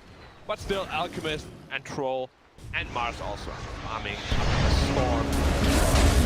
Goes into the air, Gyro caught again, God's Review hits, and he's right on the wall. The snowball not in time. Oh, Kaka put himself in the arena. So he's locked down as a contender in the arena, and he will lose his bout to Ame. Agent K here. And Snowball was never gonna save your Gyro, and you just forfeited your own life for nothing, pretty much. Radiant's bottom tower is under attack. That is giving up a second when you don't need to. A little bit of save your friend syndrome going on right there. Yeah, can't really be giving away these kills when you're already so far behind. 12k behind now. This Troll is just getting more and more ridiculous. Radiant's so top tower Mars is going for the attack. Deso, and I think that we see that Beathion's also holding his gold. He's got the Shard queued up, he's got 3k, so if Mars goes for the Deso, I can see Alk just giving over the app. Definitely. But Alk will probably farm 2 Aghanim Scepters until he farms his Desolator on that Mars, so maybe we still see the Shard come out, maybe he'll just go onto the Aghanims right away. And all IG can do now is cut waves. Emo is doing it bottom, Prophet is doing it top. I don't know how IG is ever gonna take a team fight here. Tusk, Gyrocopter, they offer nothing in a team fight pretty much. They haven't really wanted to fight Dire 5v5 are yet. scanning. They're just looking for pickoffs, and there hasn't Radiant's really been a top full tower is skirmish under yet attack. with them. Hoping that Jug can maybe get something together to fight with them, or, well, really the team. Not been great for them thus far behind so much. They're going to try this time. They've got themselves the Dream Coil and the Walrus Punch to finish off Innocence. Again, it's just a 1-for. That's all they'll get them back away. You're getting these supports and you're letting out continue to farm. Well, really, you're letting all 3 cores from LGD farm. You're falling further and further behind very quickly. The scary prospect for sure. Only 900 gold away from his Abyssal Blade on the troll. Anybody he jumps on is going to be at his mercy. He's going to chew through them so quickly. This is one hungry troll and he's going to be eating them all up soon. Attack on troll, my friend.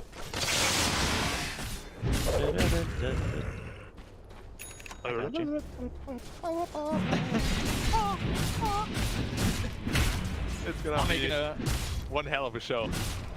What yeah, Titan when it is finishes. he? Colossal Titan? Nah, he's the attack Titan. Yeah, yeah. AC, okay, armor AC Titan. for Alchemist. Well, he already has it? No, he's queuing it up. He almost has it. Yeah. Basic. He's got it. He's really just being a friend for his team. A friend for his troll. Once he gets that shard, too. They've got the Walrus Punch as well as Green Core. They should be able to get the kill on a Fate Beyond. Work it there. Nothing he can do. The Circle Wars, the turns around. He's in the Acid Spray. They've got the Spear. They'll get the kill on the JT. The work over the Sloop lands on Takaka. The hit up with got the BP Essence Ring. He's trying to survive, but he's got nowhere to go. And a double kill for nothing to say. As Ame focuses his attention onto Ali, who will take out a 3rd. Yeah. I'm gonna give you the rundown of the rest of this game real quick. 90 seconds until Roche spawns. LGD takes the Roshan. They're gonna have AC up on Alchemist. They're gonna go high ground. IG won't try to fight back. They won't be able to. Slash. Just the switch class for now. BKB pop by nothing to say. Rules into the air. Can he get it? Ooh, Hacks. This should lead to a sleep. They might be able to land more and lock him down with the spear. First splitter comes in. Illusory Orb over the bow. Is he going to jump to it? No, he won't. They'll just back off. They've got Stealing Ward, so not much else Titans can do. But look at the sleep. Oh, boy. And close to catching these heroes. Innocence doing so much right now. Boy. Roshan up in 50. Troll going into the Blink Dagger. Coming close. Climax is close, my friend. This is like the, episode 12 of the 13, you know? Like they're setting up the final fight right now. I hope it's well, thankfully it's not filler. Yeah, I hate filler. Dream Coil used up line on the 2 of these heroes. They hit the control, go down. The call down on top of it with a whole missile going after Ame. They're not following this up. They've got the shackle. Look at the Abyssal and the damage from Ame on the Emo. They will take out the puck again. Gone for 50. Can I ask you a question, Becom? Coil for what? For both full health the entire time. Yeah. There was nothing to follow that up. I can't follow that up. Troll standing there. He's like, come at me, bro. Come at me, Jug. Multi-slash me. Please do it. Oh, no. JD. Gone. Poor kid. Gone. First hit. There it is. JT, he's gone. Also, Taka. They caught themselves Fly. Never mind. They've got the Jug. They've got the shackle as well as the Hex. They're getting a kill on a Fly. They've also slept Taka. Will chase to try to TP, but the Abyssal's there. The kills come in, and LGD now lead 18k over IG. 24-12, 30 minutes in. They just outplay them at every turn. Like, this is just the power of Shaman. Jack can't spin, Prophet can't BKB, Puck just gets caught by him. Q on this hero is such an absolute monster. Why have people giving it to him? He really is a monster with this hero. We've seen it for the Chinese teams. The Shadow Shamans and the Lions just be prioritized by both teams. And the lockdown, the instant lockdown from the Shadow Shaman has proven to be too much time and time again. Yeah. So, what now? Number 25 for Troll. After the chat for IG, thank you. Now they can't even stun him anymore. You get stunned by the Dream Coil, press R. You get stunned by the Rocket, press R. Gonna be really easy for him. Yep. All you gotta do. Just don't press it before you get stunned, because that's not how it works. Going for the Swift link.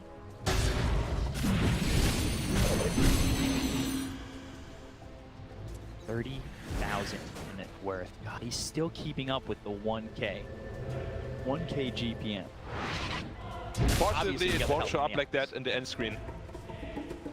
Because he got 4K of that gold gifted. Like, he's taken Alchemist's hard work and making it look like he did it all himself. But that's not the true story, B-Cop.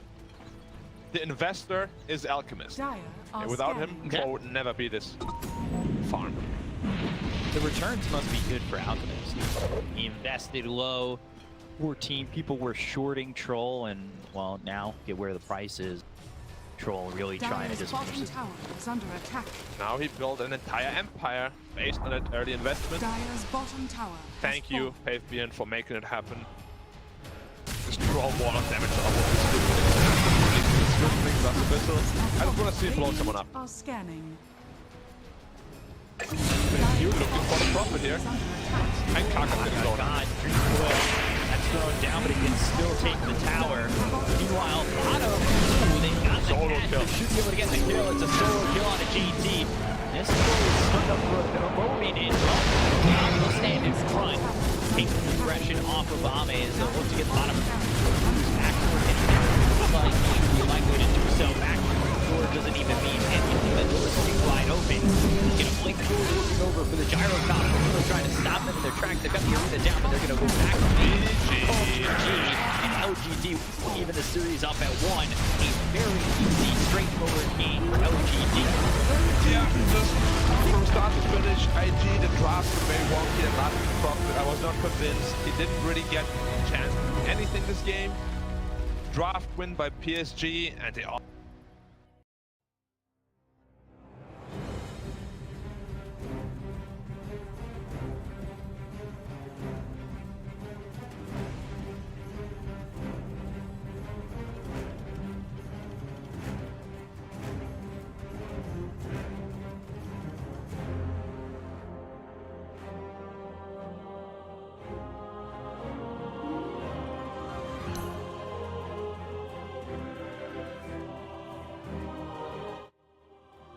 LGD really just start to finish, everything went well for them, especially FaveBN's start. I mean, FaveBN, he read the Helping Friendly book, he helped out his team, and that led them to a victory. And, you know, the stocks pay out for this Alchemist. So they even it up at 1, and again we go to a lower bracket game 3, which is always exciting. Winner goes to the grand finals. To break down game number 2, we throw it back over to the panel. Thank you very much, Black and B-Cop. Wish granted for me, we get a game 3 between IG and PSG LGD. Against all odds, because I look at that draft and I'm like, don't really know how this happened. Where was the GG? GG! GG! Black, we're gonna have some stern words with you. We didn't know that the game ended. Yeah, we had to hear the GG so that we knew it was time for us to come back. I saw them writing the GG, but without hearing Black screaming in my ear, I don't know what's happening. Did the game really end? I was confused. Okay, so I have to say one thing. It looks like every time I'm 100% confident that one team is going to win, I turn into Kyle, and I'm always wrong. I don't know why they did the lanes the way that they did. The Nature's Prophet was like not an issue for the Troll Warlord in the bot lane. In the middle lane, it was Okay, you can lose 2 lanes. You can even out 1 lane, lose 1, and win 1. Safe lane should have been decent for them, but Gyrocopter starts with a homing missile. Yeah, it's literally. I don't think you ever take that level 1. You need to, unless if you're going for first blood with like a Mirana arrow stun or something. But even then, it's like taking Inkswell on Grimstroke at 1. Yep. Like you may be able to get the kill, but then your journey to level 2 is like brutal. I mean, yeah, I think this is much worse. I think level 1. It's like taking Upheaval on Warlock at 1. How about that? That makes sense. That makes sense. Yeah. Very sad that the laning stage did not go the way IG would want it to go, because then we would see a normal game of Dota. This wasn't truly a normal game. This was a stomp coming from IG, in which it wasn't very eventful. You just saw Alchemist farming up. He was feeding on the Treants, he was feeding on the Ancient Creeps, he was feeding on creeps, on heroes. He had Aghanim, Solar Crest, Shard, Blink Dagger, AC. It's not even about the troll, it's just how much this Fate Beyond Alchemist was given. Yep. He remains 100% win rate. And also, I continue to gain confidence in the Mars versus Puck matchup. I think that I didn't expect it to be that one-sided, but it was pretty one-sided, and it can't be based off skill because Emo and Nothing to Say have been neck and neck throughout the rest of the series. So this seemed like a matchup type situation. And it's a really good answer to Puck, right? Because you can pick Mars early on, versus the Puck, and flex it up. Yeah.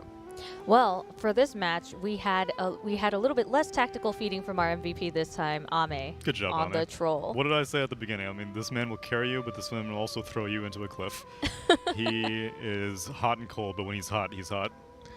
Okay, so if we could guess the troll was going to pick, if the production crew could guess troll was going to be picked, why didn't IG steal it? They had that.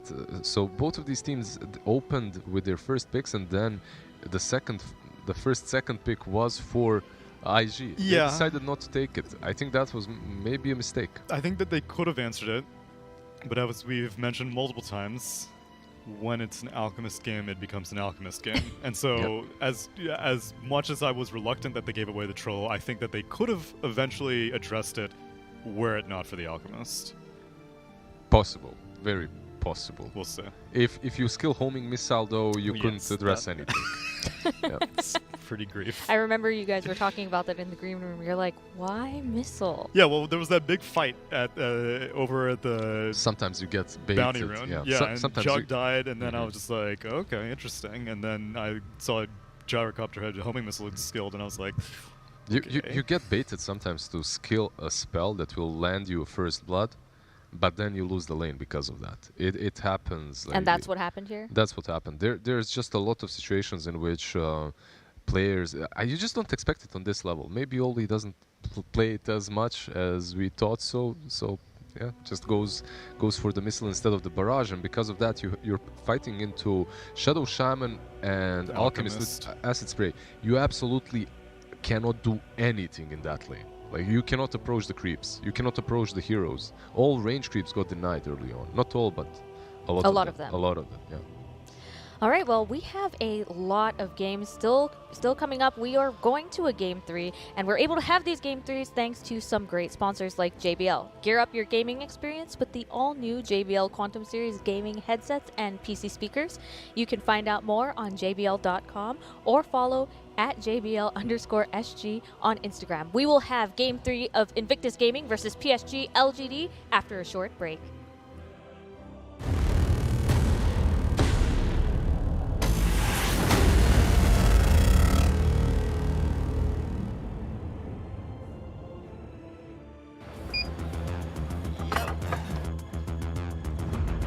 That's RTC, Abudendi, Tonil, and Doggo, and Kaya-san! What's up? Dude, we're such huge fans! Where did you get that skin?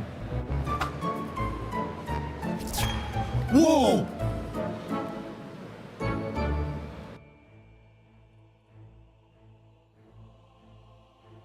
JBL presents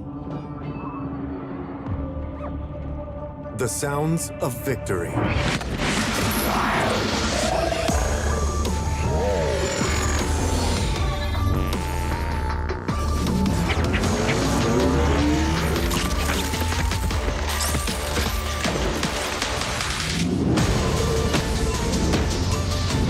JBL Quantum Gaming Headsets.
Okay, alright.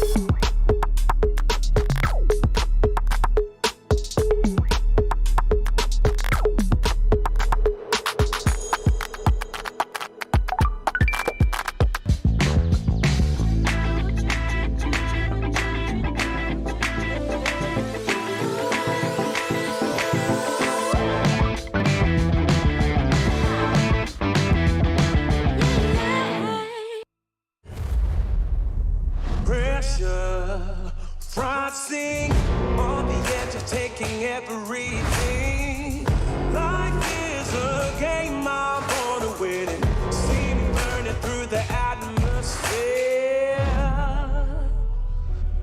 I'm born to win. Your life is a game and I'm born to win. I'm born to win.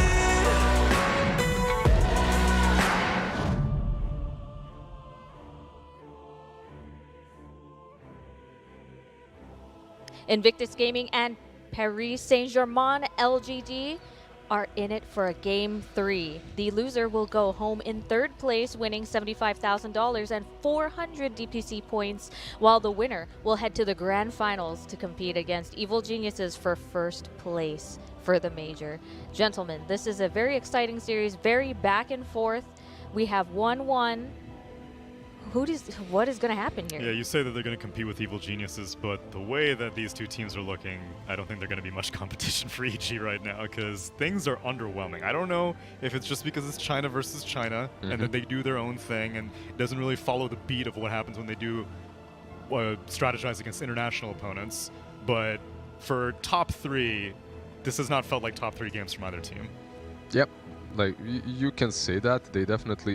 that first game was perhaps a little bit more competitive. Yeah. The second one definitely had a completely one-sided affair because Invictus Gaming, they just didn't show up. I expected them to have something in store and prepared for both the Troll and the Monkey King picks, and it didn't look that way. It didn't look like they were really prepared for the Monkey, for the Troll in the second game. It just looked like they played their own style, their own game, which isn't usually what I see from IG. Usually they answer what you're picking together with having their full comfort zone. So is it really common for teams to pick both Alchemist and Troll? Because I know that you've mentioned Troll is frequently picked in the Chinese DPC, but what about Troll and Alchemist together? There are some picks here and there in the Chinese region, but it's not the favored, fabled Alchemist combination of Monkey plus Alchemist, in which Monkey just destroys you, or Jug. Even the Jug. Yeah, it still looked really solid, but even in a game such as that one, you can't really say, look, we can predict as much as we want, we can learn this game and draft as much as we want to. If you lose all three lanes, you lose the game. It's as simple as that. There is no comeback on a level that's as high as this one. Yeah. Losing 3 lanes equals losing the game. Yeah, I've been taught multiple aphorisms like that. I think Black also mentioned that if you have no stuns, you are very likely to lose the game as well. These are things that should be solved in your drafts early on, and I feel like the way that they drafted in the previous game, LGD could have won the lanes. Just like everyone else, I jumped the chess wagon recently from all the hype and whatnot. Losing all 3 lanes is equivalent to playing without the queen from the get-go, or playing without any of the pawns from the start. Well, that's, I mean, if LGD was going for a Scholar's Mate or something like that. Yeah, if you're a god player, you're definitely going to win versus some pleb. But if the level is similar, that kind of a disadvantage means pretty much, yeah, that's it. So Paris Saint-Germain, per the One Esports Fantasy Pick'ems, had 67%. Do you think in the last game that they really showed that they're deserving of that 67%?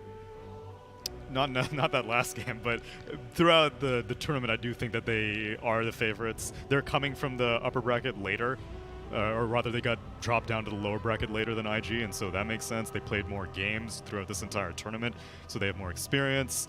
The gap that IG potentially had by topping the Chinese DPC doesn't seem like that big of a deal because there were so many Chinese teams here in the playoffs for this tournament, so even that doesn't matter that much for them. So I would have also favored LGD coming into this game, but Yep, and everyone says the story begins in the wildcards for PSG LGD, but you need to remember that they were actually in the tiebreaker as well. So Yeah. they were the tiebreaker regional team that went into the wildcard, then into the groups, then into the upper bracket, then into the lower bracket.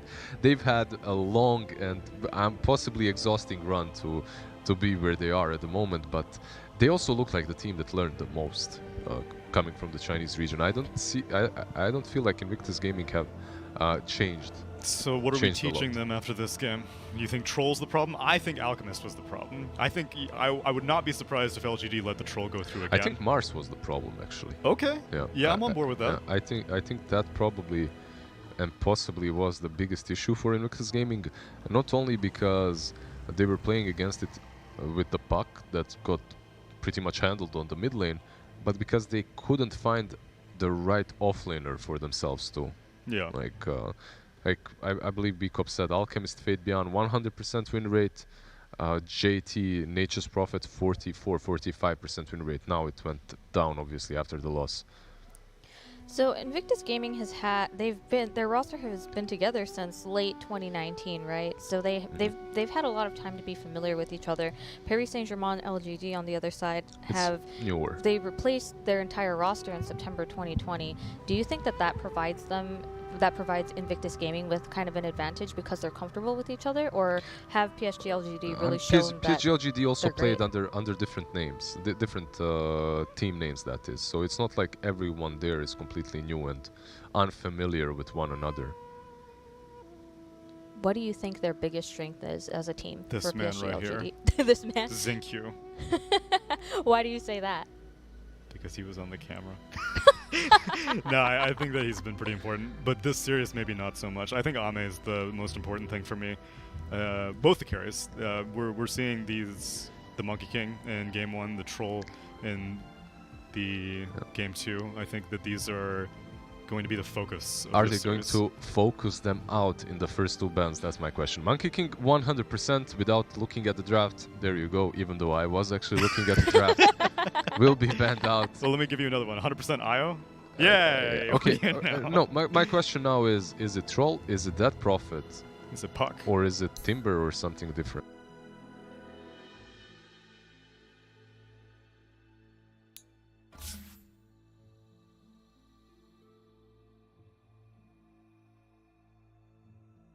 Radiant team pick. PSG LGD. Puck.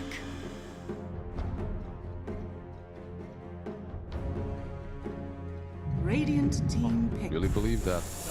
Okay, Shadow Shaman first. They get a chance. They get a chance. They can take the Mars away. Troll, exactly. Troll or Mars. Troll, They get a chance here. If they, because one of these two will be picked by PSG LGD for sure. 10 seconds. What if they let both go through? They could ban it out. They could. Yeah, ban one out will be them. banned out. Yeah, maybe they have their own idea. Maybe they want Tusk once again. That first game, it's an option. Puck Tusk, Puck or something that breaks the Dream Coil, also decent. Haven't seen them. the Haven't Earth seen. Yeah, Spirits. haven't seen them play too much Earth Spirit. It's Kaka Lion, Kaka Phoenix.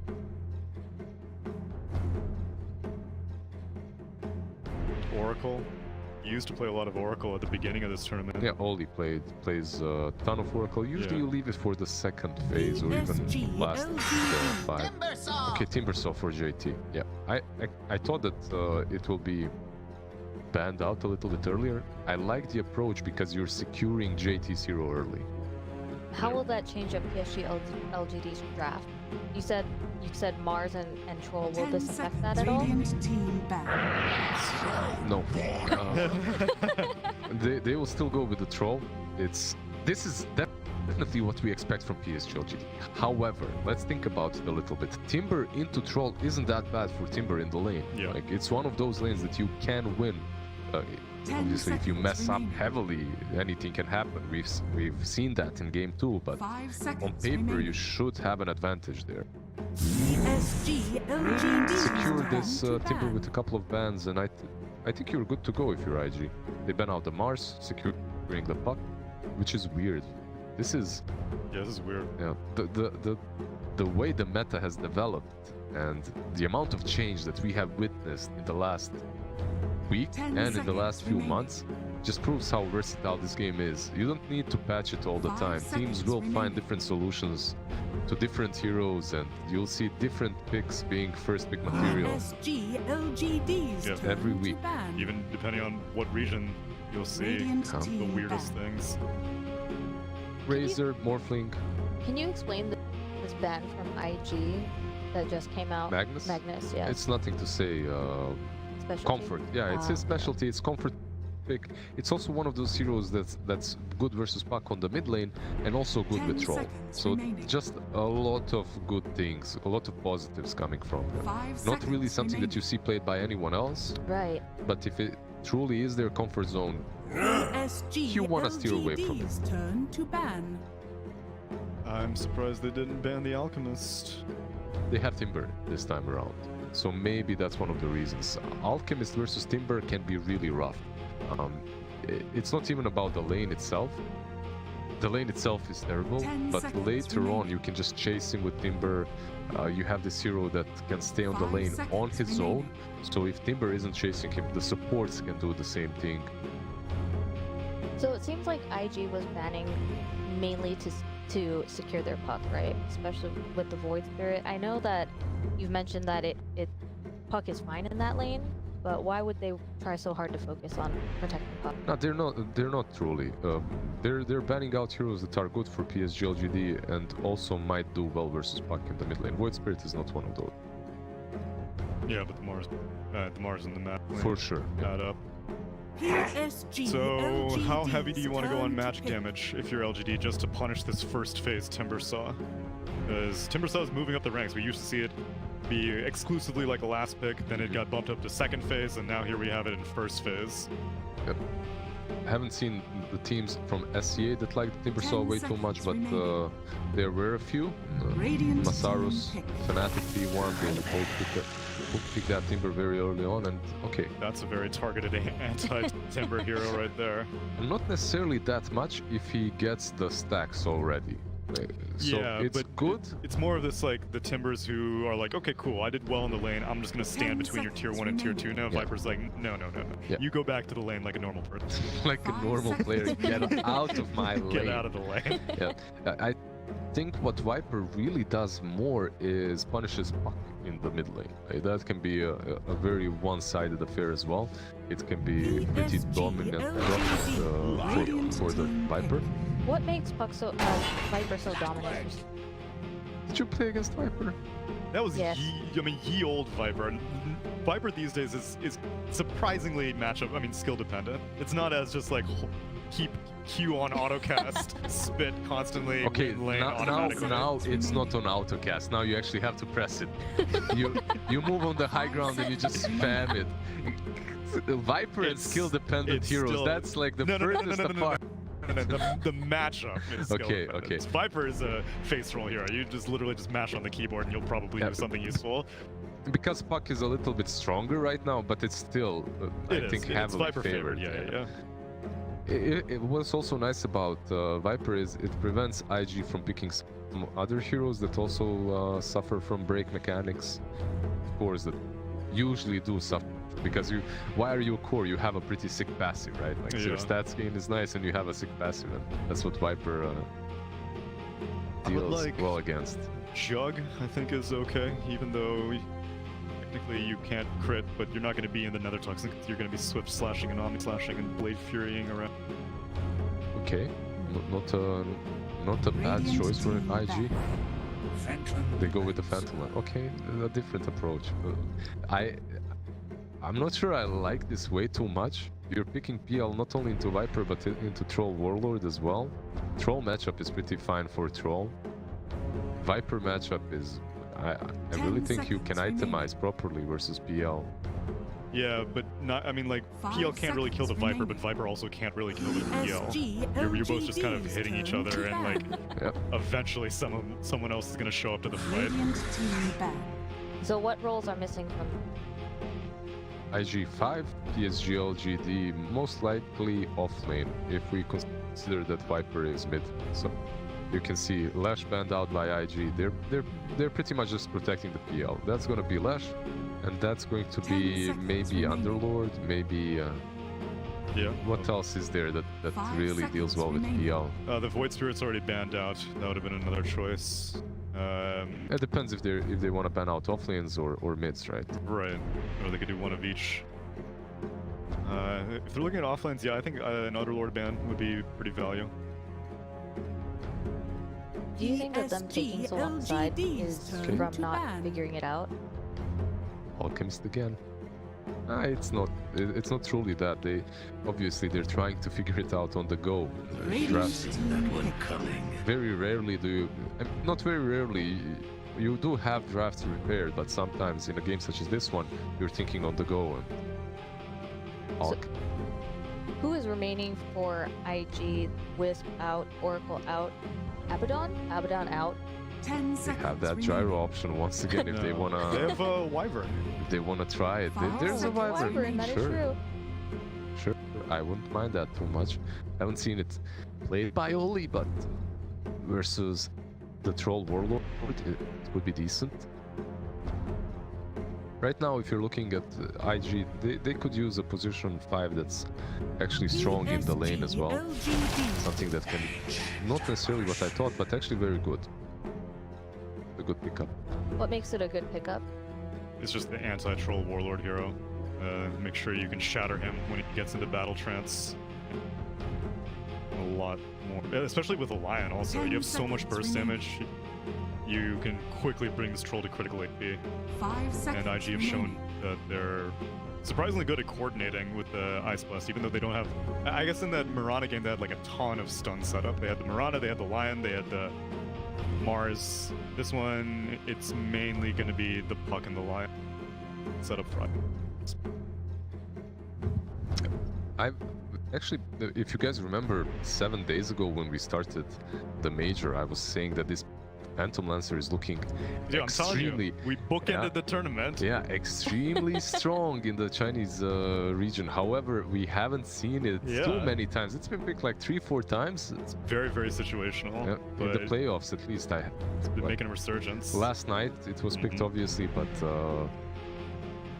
yeah, we'll see what IG can do on it. How Fly is going to fare with it. Faith Beyond hero. He is Beastmaster banned? It's like not, but heals. You're at your service. Select your hero. Okay, Wind Ranger. Wind Ranger is surprisingly good against Phantom. You can't get rid of the Focus Fire. It's mid lane Wind Ranger as well. Yeah, nothing to say, and it's gonna be Faith Beyond Viper. Faith Beyond Viper. Oh.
Prepare for battle. It's looking spicy. It's looking spicy. Ataque aqui! Ataque aqui!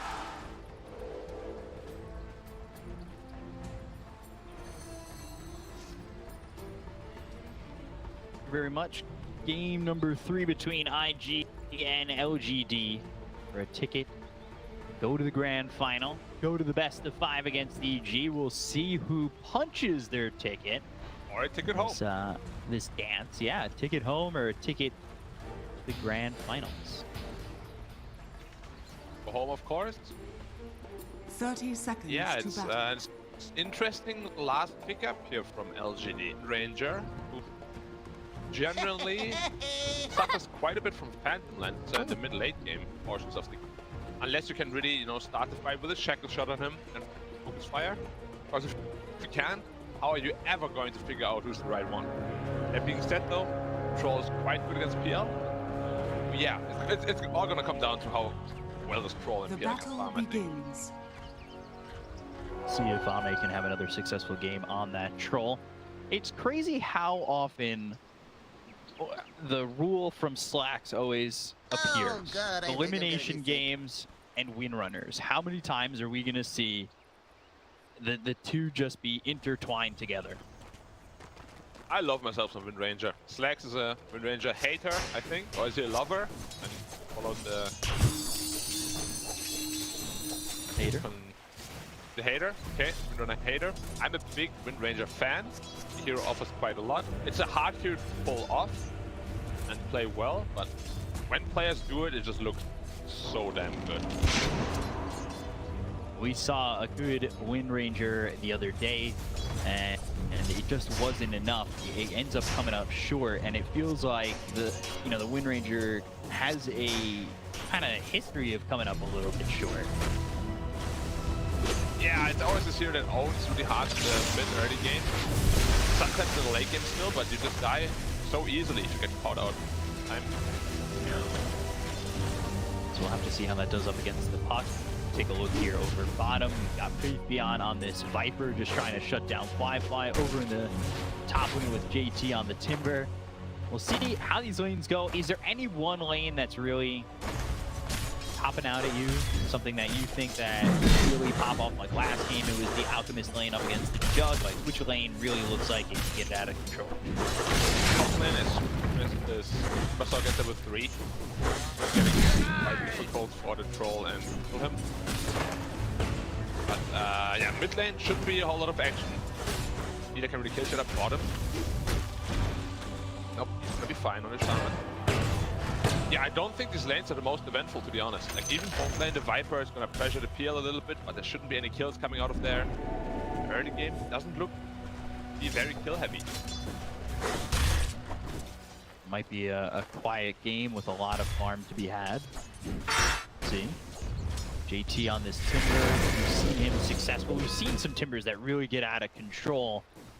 But up against this Viper, I'm not sure it'll continue to find that success as Kaka does spot Ame's Courier and get that last shot in. Take out the Troll's Courier. Maybe pay for it with his life, but only battery assault. So there's no battery assault in Cogs. Kaka should be fine. He also has no backup from the Troll. Got fine for himself. Basodo, level 3 already. Really when the lane becomes Troll. And level 5 is when the lane becomes playable for them.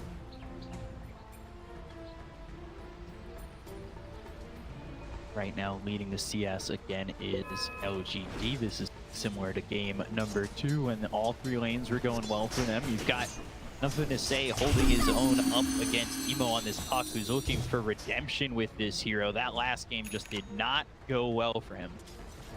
Yeah, but they had last game. This game they still have answers, but not nearly as good as last one. He's having a better time for himself. Laning phase will also be easier because it's not countered. And Emo on the hero can do a lot. Bottom, a lot of stacks. Yeah, the stacks are really starting to become a problem. They'll get first blood, they'll take out Ollie, but the return kill is there. Earth Spike for Kaka to finish off Faith Beyond. It's first blood, but it trade you're not really happy in making. And they'll put some damage out onto the Shadow Shaman. They did get the rotation as JT. He said he's got that point where he can really feel comfortable and comfortable by himself. Yeah, that's the power of Timbersaw. Your pulse 4 is free to do whatever you want.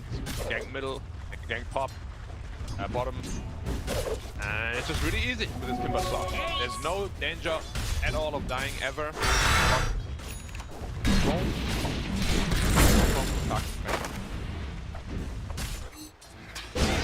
There'll be a point where maybe Fabian shows up towards top, or as I say that, Shackle again now onto the Phantom Lancer. They had the break on, and with another Toxin down Fly into the trees and will escape the grasp of Fabian and Hugh.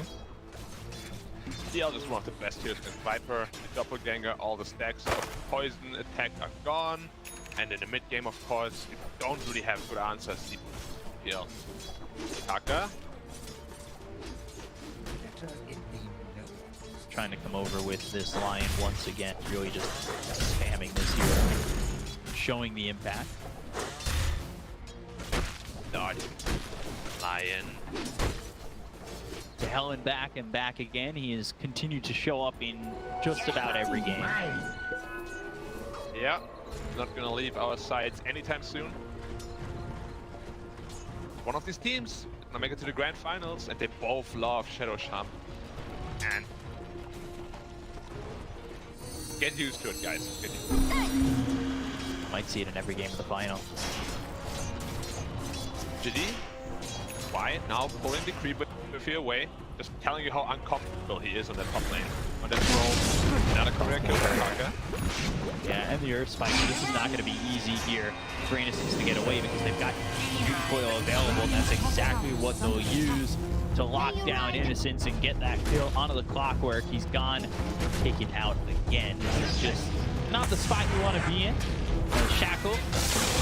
Move on to Fly. They've got the Hex, the damage in. No, Isn't enough to kill off Fly. He doesn't have the Doppelganger at the moment. Under the tower, getting run down. Fairy Fire burning away. And the toxicity from Fabian will take out Fly. The PL does go down, and Fabian can take over in this lane. See. Batman.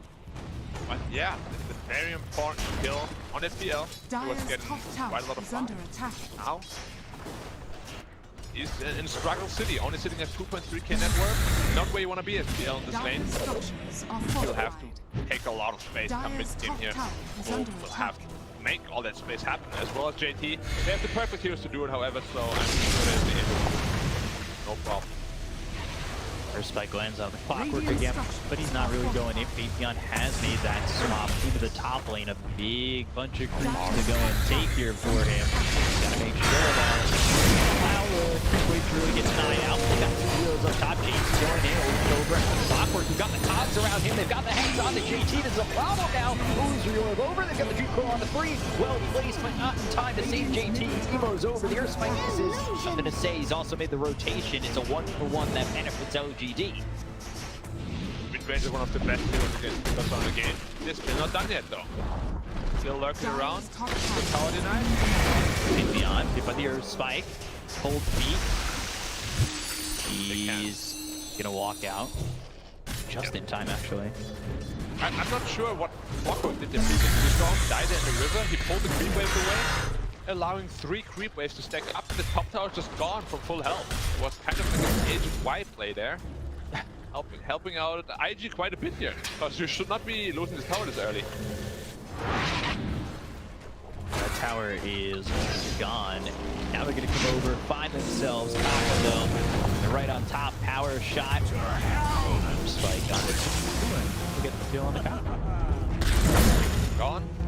Bottom. Good for the puck. Arme once again sitting at net worth very comfortably. Building into that battlefield once more. Heal is really gonna be starting to become a factor here. Maybe he'll go Diffuser Blade first. Probably gonna go into his Manta style if you see times. Ashen is also very popular.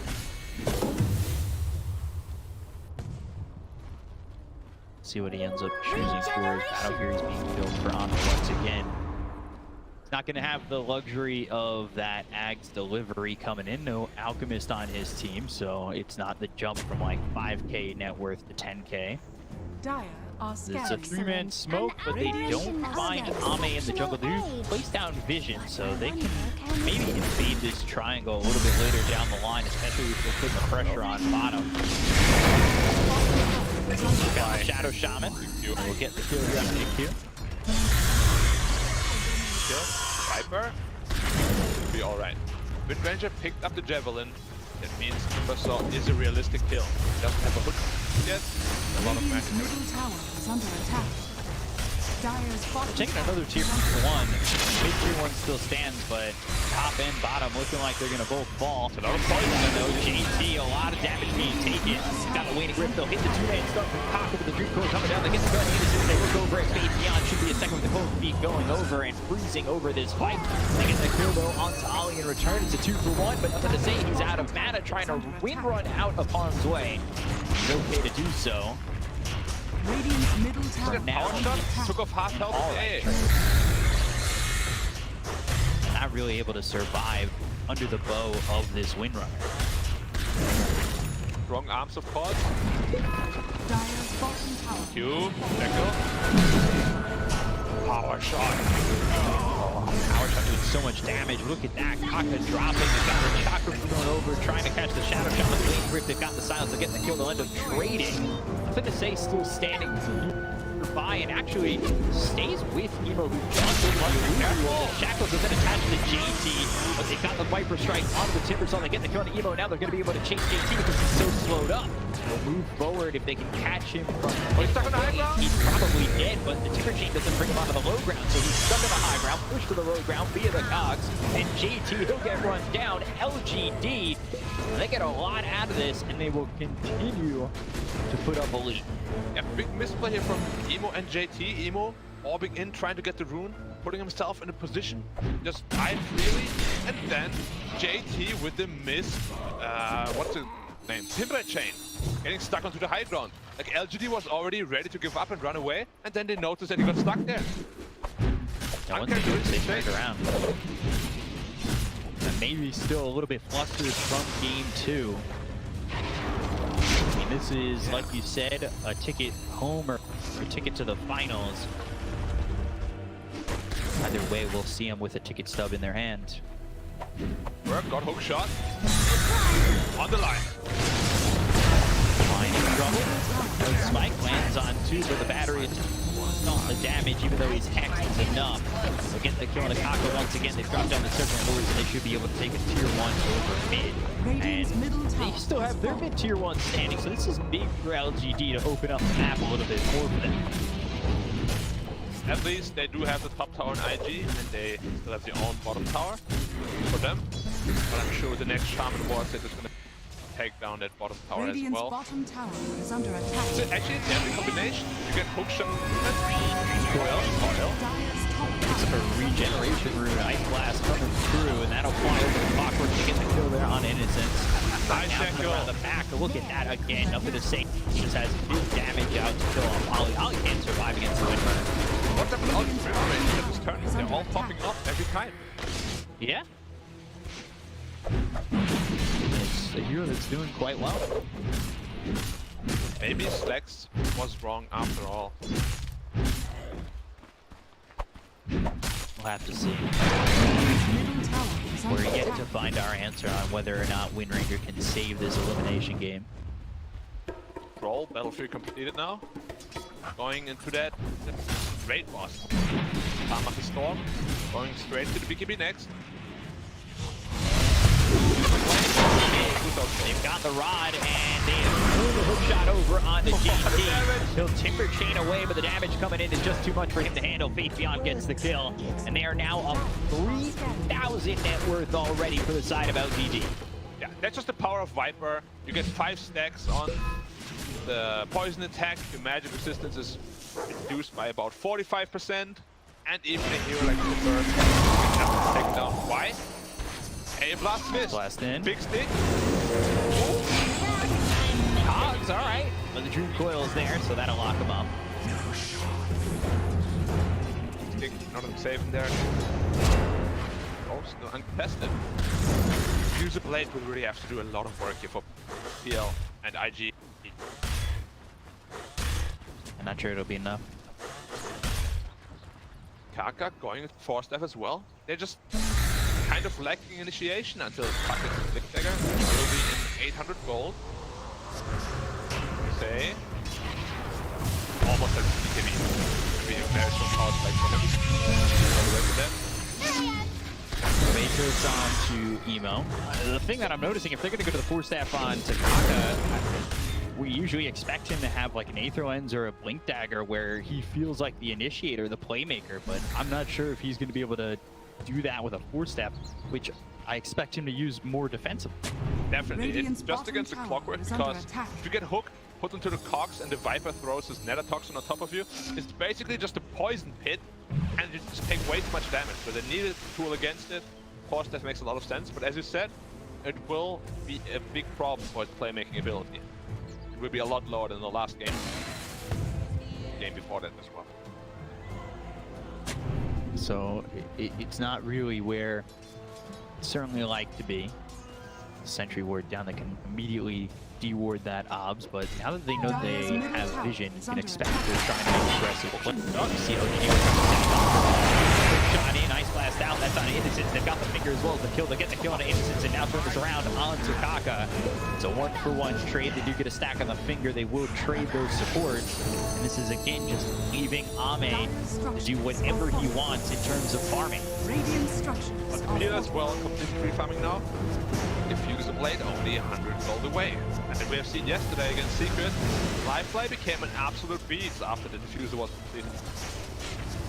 So, is that marker the marker we're looking at for Fly on this Phantom Lancer again? Like the diffusal, the heart timing, which it was mentioned as in the last game that he played this Phantom Lancer. Is it heart timing again for LGD, or do they have answers to that? It always is hard timing for IG, but this time LGD has a troll who is one of the best heroes against Lancer.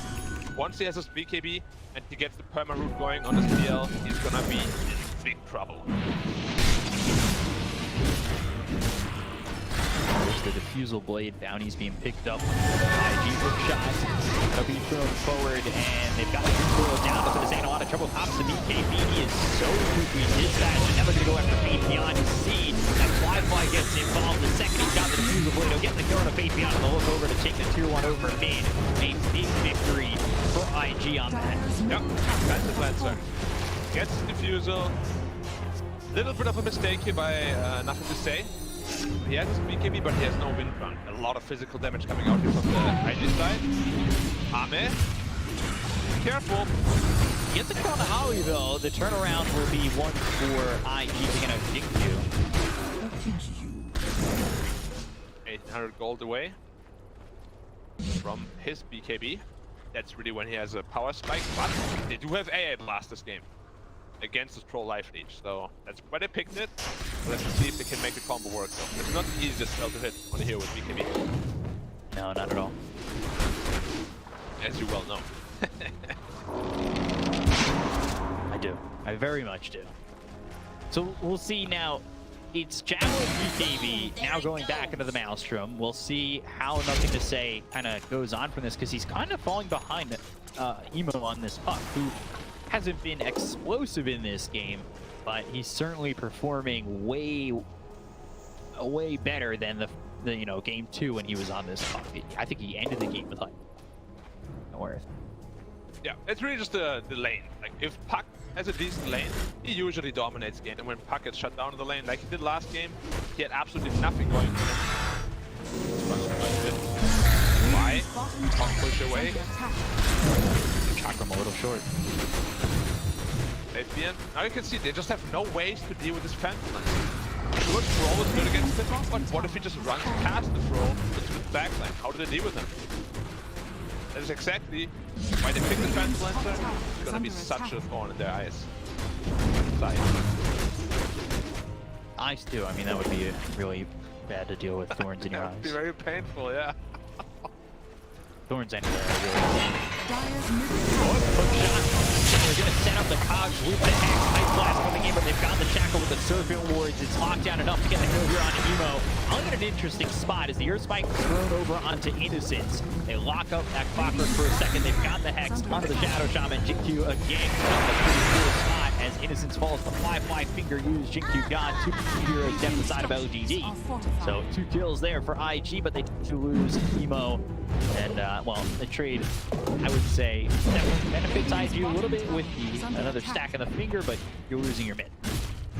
Yeah, now it feels good to lose your mid, but at the same time, PL still uncontested. It just feels like LGD, even though they're getting kills, they're not getting better ends of the trades just yet. I'm getting a little bit of trade. Anti-style completed on the PL.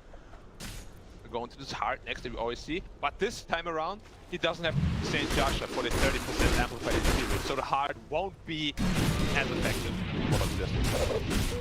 At least not yet, that's for sure. Troll with the Battle Fury into the BKB going Sanjin Yasha next. Wind Ranger going Axe.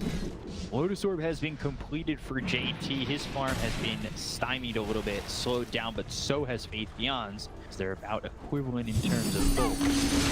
Illusion.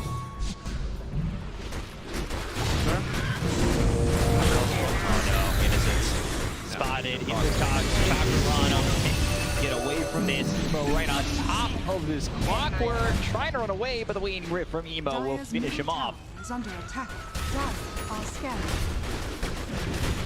What you were hoping for if you're Clockwork walking up those steps. You can see LGD's up to big gold, but it doesn't really feel that way. Like they're playing very scared. Over all the trolls going to IG. Dire's top tower is under attack.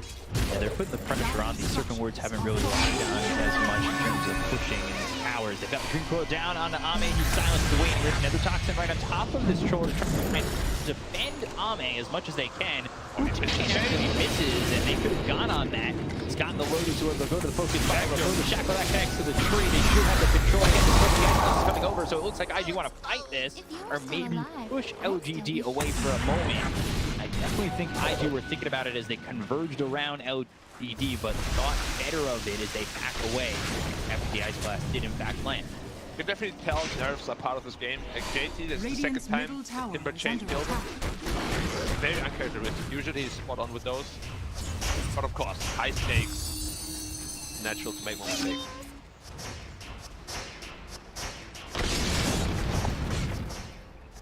Okay, lead for LGD still holding, but it has been going down consistently through the last few minutes or so.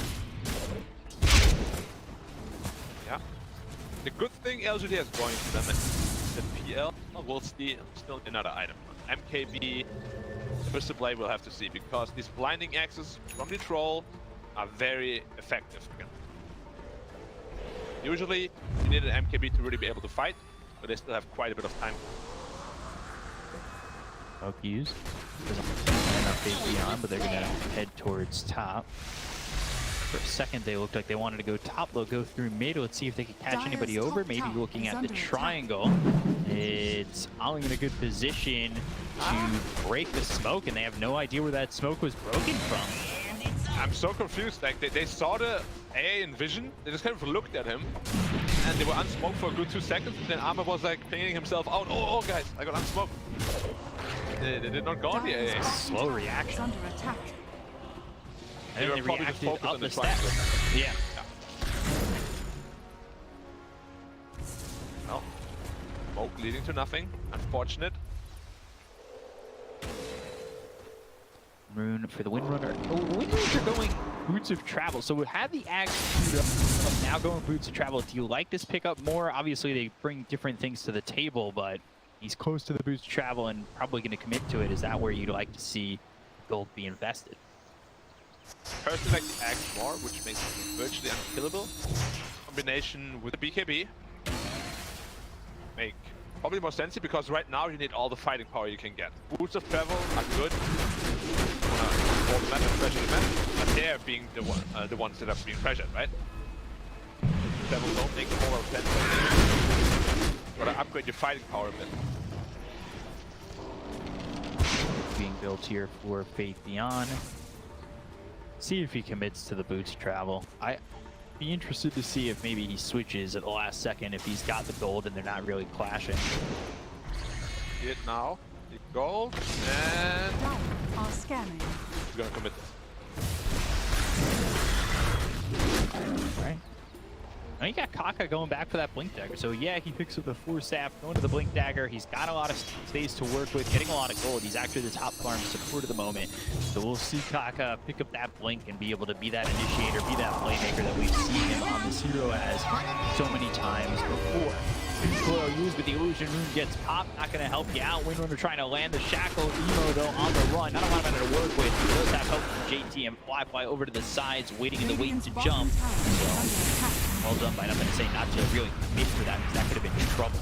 Radiant structures Yep. are fortified. Situation very well. No one's trying to kill. Gauges. They're just going to be trading T2 towers here. Dire's top tower is falling. Radiant's Both teams are quite timid. Radiant's Just fine sitting back, farming up the carries, farming up the mid laners. Who does that benefit the most? It's always tough to say. Like Phantom Lancer Troll is a matchup where if Troll can find the right PL, he can easily take him down in the late game. But it's going to be so hard to find that right PL. If he kills your backline, then the Troll can't win this game alone, obviously. Kited quite a bit. PL now finish the hard. This is where you go to Struggle City as TSP LGD here. To be careful. Clockwork's going for the shard, trying to use that jetpack. Pack. I don't know if it's a meme as much anymore. It feels like Clockworks love this item. They do. It still just doesn't look like it belongs in Dota, the way like he moves and everything, you know what I mean? Like a flight Swimming in the air. Yeah. It's like those people who use those water jetpacks and they don't know really how to control it. Yeah, exactly. You go, whoa, whoa, and somehow it ends up not dying from it or exploding, but yeah, it looks really uncomfortable. See if the jetpack works out once he gets it. You got Daedalus being built next for the Wind Ranger, nothing to say. Soon to that shard, so items, if they've got enough time, they can make it happen here for LGD, but you could sense the presence for IG at the moment. Oh, hook shot missing, and now by Emo. Yeah, no power hook this time. Asher picked up by Troll, and yeah, still just fine. Farming. But this is what happens in elimination games, right? Sure.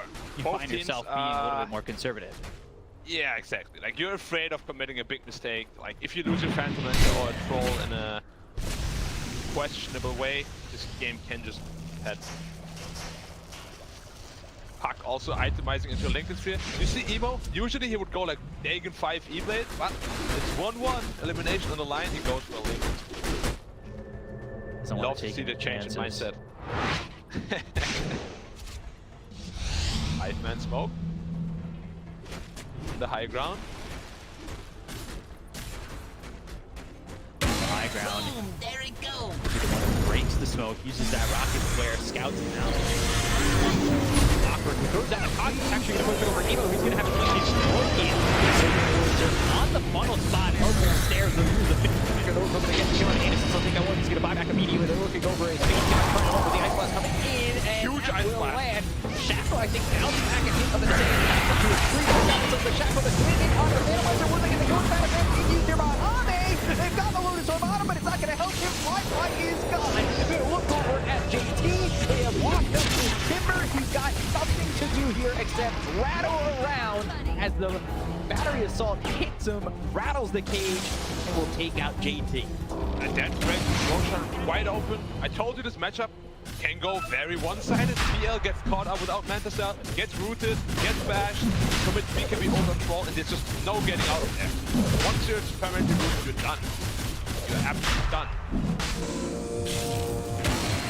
So let's watch. Emo initially gets that Lincoln's broken, and Bigyon moves in. There's a Shackle for a second, but let's see, nothing to say. Yeah, Shackles himself to the tree. Then out off the Lotus Orb on the last second. Hold on, Taka getting killed. Got the hands of Ame. Yeah. And now, Radiant's top 3k tower gold lead. is under attack. Both PSG, LGD. Radiant's top tower has fallen.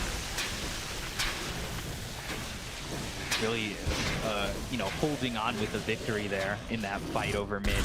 The game was starting to slip, and Fly finds himself getting perma lockdown, and he was unable to do anything. They did have to buy We're gonna do torch though. So those are now prime targets. You kill the clock, you kill the shaman. They're gonna be out of the fight for 70, and they give IG really a very good chance of just fighting without the shaman and clockwork. There's no one to really lock targets down. Yeah, you just have to rely on a shackle connecting, and that is not something that you want to have your only hopes of lockdown be on. I mean, you all have to display the next power point. They caught the clockwork, finger you, down goes Innocence, dead for 70. Very aggressive posture here for clockwork. Maybe he just was like, yeah, kill me now, so next time I respawn, I'm not gonna be dead for 70 at least. Yeah, 5-10 Galaxy Rain kind of play.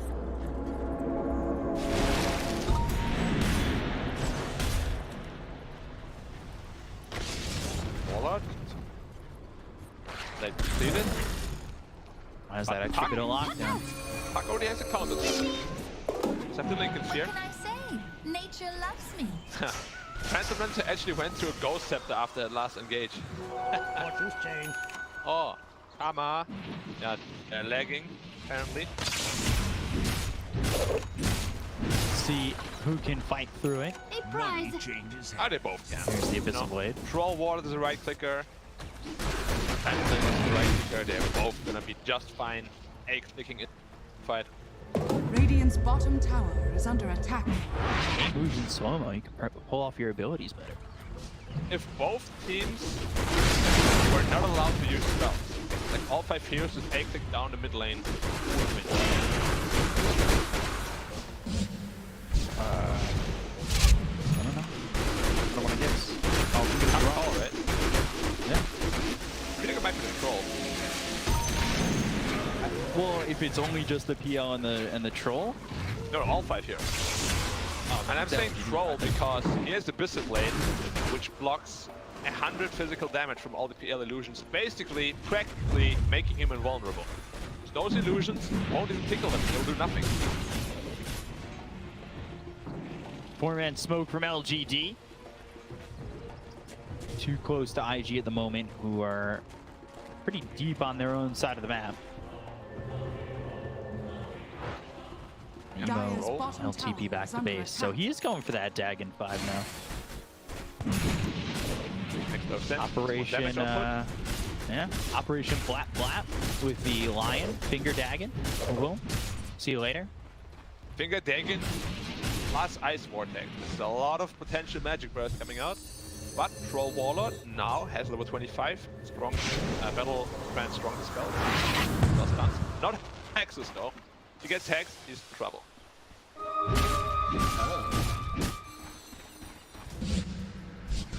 For Troll. Got that level 20 talent there for the Windrunner. So he's picked up the Maelstrom on the Troll. They've got the Psychic Headband on the Timber. Look, he's up 4k over this Phantom Lancer. Ame just out-farming Wi-Fi massively. Yeah, but they're not really using the Aegis to fight. Like, in the game, there was one fight in the last 6 minutes. Now it's back to farming again. Although they have an Aegis and a very strong Troll. I think LGD is being a little bit too timid here.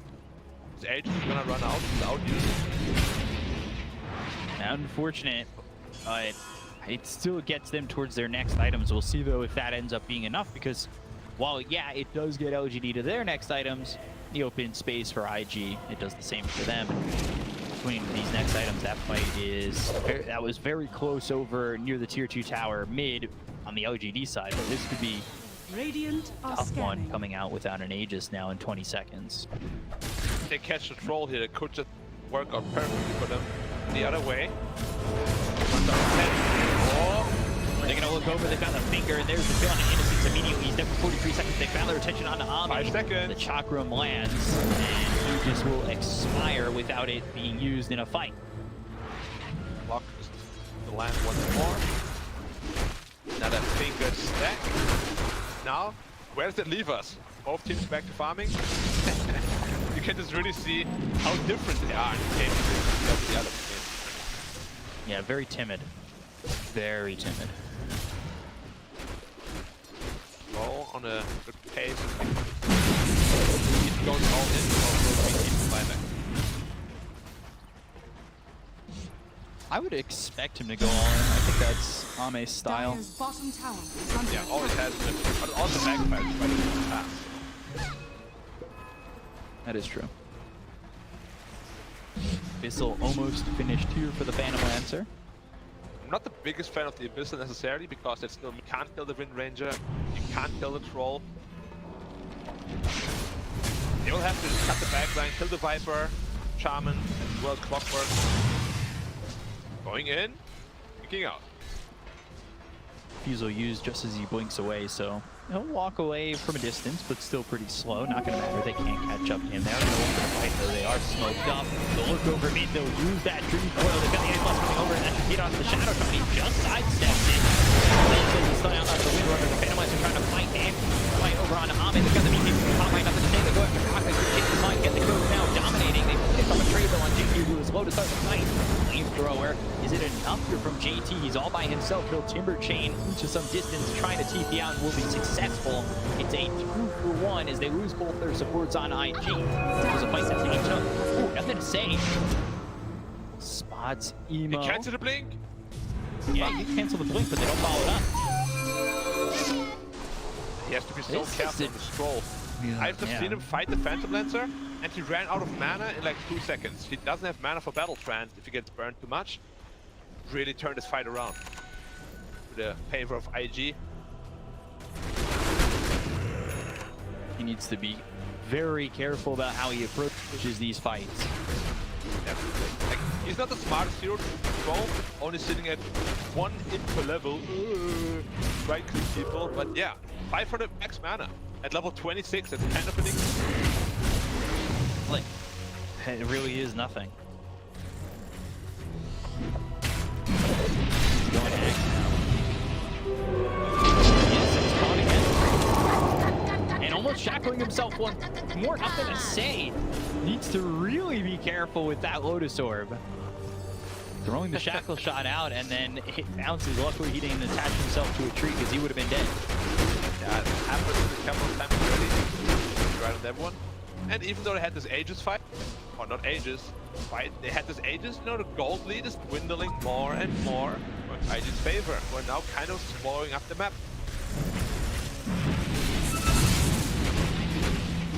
Lancer forward. That's right near the tier 2 tower. They are looking to jump again in the same spot for IG. Game even 37 minutes in. Middle tower is under attack. This one hanging on an end.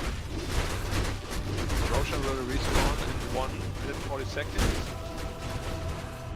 Dire's middle tower is under attack. LGD should be very aware of that because we have one of support.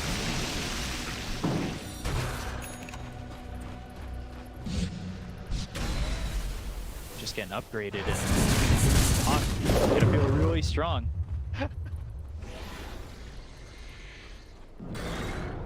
It's looking spicy. That was such a good step for you, Peacock. Is under attack. Sometimes I just can't knock him down, dude. You know they have a clock on their team, Peacock. Right flexibility. Her spike comes in. Automated tells us what that will be used. The iPlus moves over to Fox. They've got damage coming in. Well, nothing to say. The rip up Kaka and Holly immediately. Hook shot was used with the jetpack away, and both supports are gone. However, 50 until Roche is up. Feels like every fight is the same way. Both supports die, IG runs out with all 3 cores, and LGD is just happy sitting back and farming up some more. You can't farm that much more anymore though. Troll is 6 slotted pretty much. Yeah, we'd have to think about what he can exchange, right? Going ag probably turn it into a blessing and then go Swift, but that's like a long ways out. Dream Coil is going to give enough time for IG to potentially close the gap, but they don't want to go for it. Nah, they just wanted to bait potentially BKB here, but Arme keeping his cool, not falling for the bait. And who needs boots? They have spider legs. Radiant's top tower is under One of the attack. best items in the game at the tier 3. Now the tier 4 items are online. We'll have to see if Puck finds a spell prism. Be the best pickup for him, potentially. Timeless Relic would be very good too. I think Timeless Relic would probably be one of the best ones there for IG. Yeah. I mean, if IG gets both, then Lion and Puck. You gonna buy out on that X? It is so risky. If he does. Yeah, he did. He has no buyback now. Radiant Might be the game deciding fight. Why? Yeah. Making the smoke. It's gonna be a big fight for IG on the fact that they're on the opposite side of the map. They're near the abyss. Got the hex to look over. They're gonna catch Firefly. They've got the shackle to look towards Donovan. They stopped out the Windrunner though. They get the kill over on a GQ. They take it out one. He doesn't have buyback. He gives him 2 seconds with the ear spike hitting on the blocker. Now starting to put the pressure on the side of LGD. They've got the fight to strike. They're gonna go to GQ. He's gonna sound up the Troll trying to do all he can. He goes into bounce and now he's gonna hold this Phantom Lancer. They've got the shackle. Is it enough? The damage coming in. He's got the wound. So will he survive? He goes into the doppelganger trying to run away. He loses. It's gonna be enough for him. It's looking likely that he can turn this around because Ame's gonna fall. They trying to salvage the fight. Duel over the shackle doesn't connect anything, but he's got the damage to take out Firefly. Jet back into the air. They don't have buyback on Ame. He's gonna be dead for 95 seconds. They'll take out Kaka. That's gonna be another one down the side of IG. Both these heroes have buyback on the side of IG, so let's see if they use it as they'll chase JT. Nothing to say. Salvages the fight, and they will commit the buyback. Phantom Lancer, no buyback. I think they're recognizing the fact that Cole doesn't have his own buyback. They'll use the hook shot. They're right on top of JT, and they'll get the kill onto this Timber. But right on in is Emo. He's gonna boots travel in, look over at Innocence, whose jetpack runs out of fuel.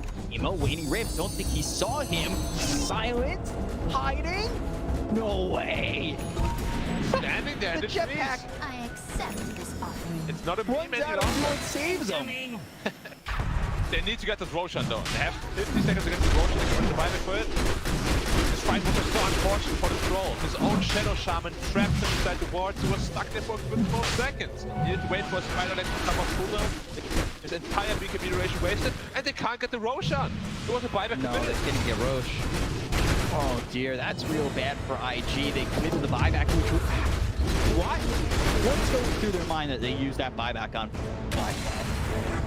I am not entirely sure. He bought back. He was kind of chasing a clockwork together with his Puck, but nothing really came of it. They tested Roshan a little bit here, gave him a right-left jab combination, but not enough damage to take him down at all. Now he's not working with buyback anymore. And Troll still has his. Granted, he doesn't have the money. He can farm that up real quick.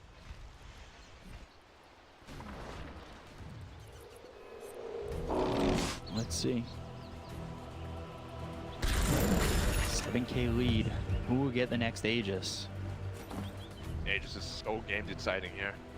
You just see how fast PL can go up once the focus fire is really onto the real PL. Very scary. It looked like they had the opportunity to take that fight. They took it to Troll, but nothing to say. He kind of goes off, and we saw the power of this Wind Ranger not only in that fight, but we've seen it before in other matchups. You know, specifically the Neon matchup where Yopaj was doing so much damage, just got a little unlucky. The passion, the X that he threw on his spear, immediately into the finger with waiting ready to control as well as the Viper. They've got the dagger, they'll have the Ice Blast, they get the go to Faith Beyond. He's got 5 in for 85 seconds. They're not flashing it, so he won't use it immediately. He does have a tier 2 to TP2, but let's see it. This might be the opportunity that IG need to go after Roche. Symphony of skills there.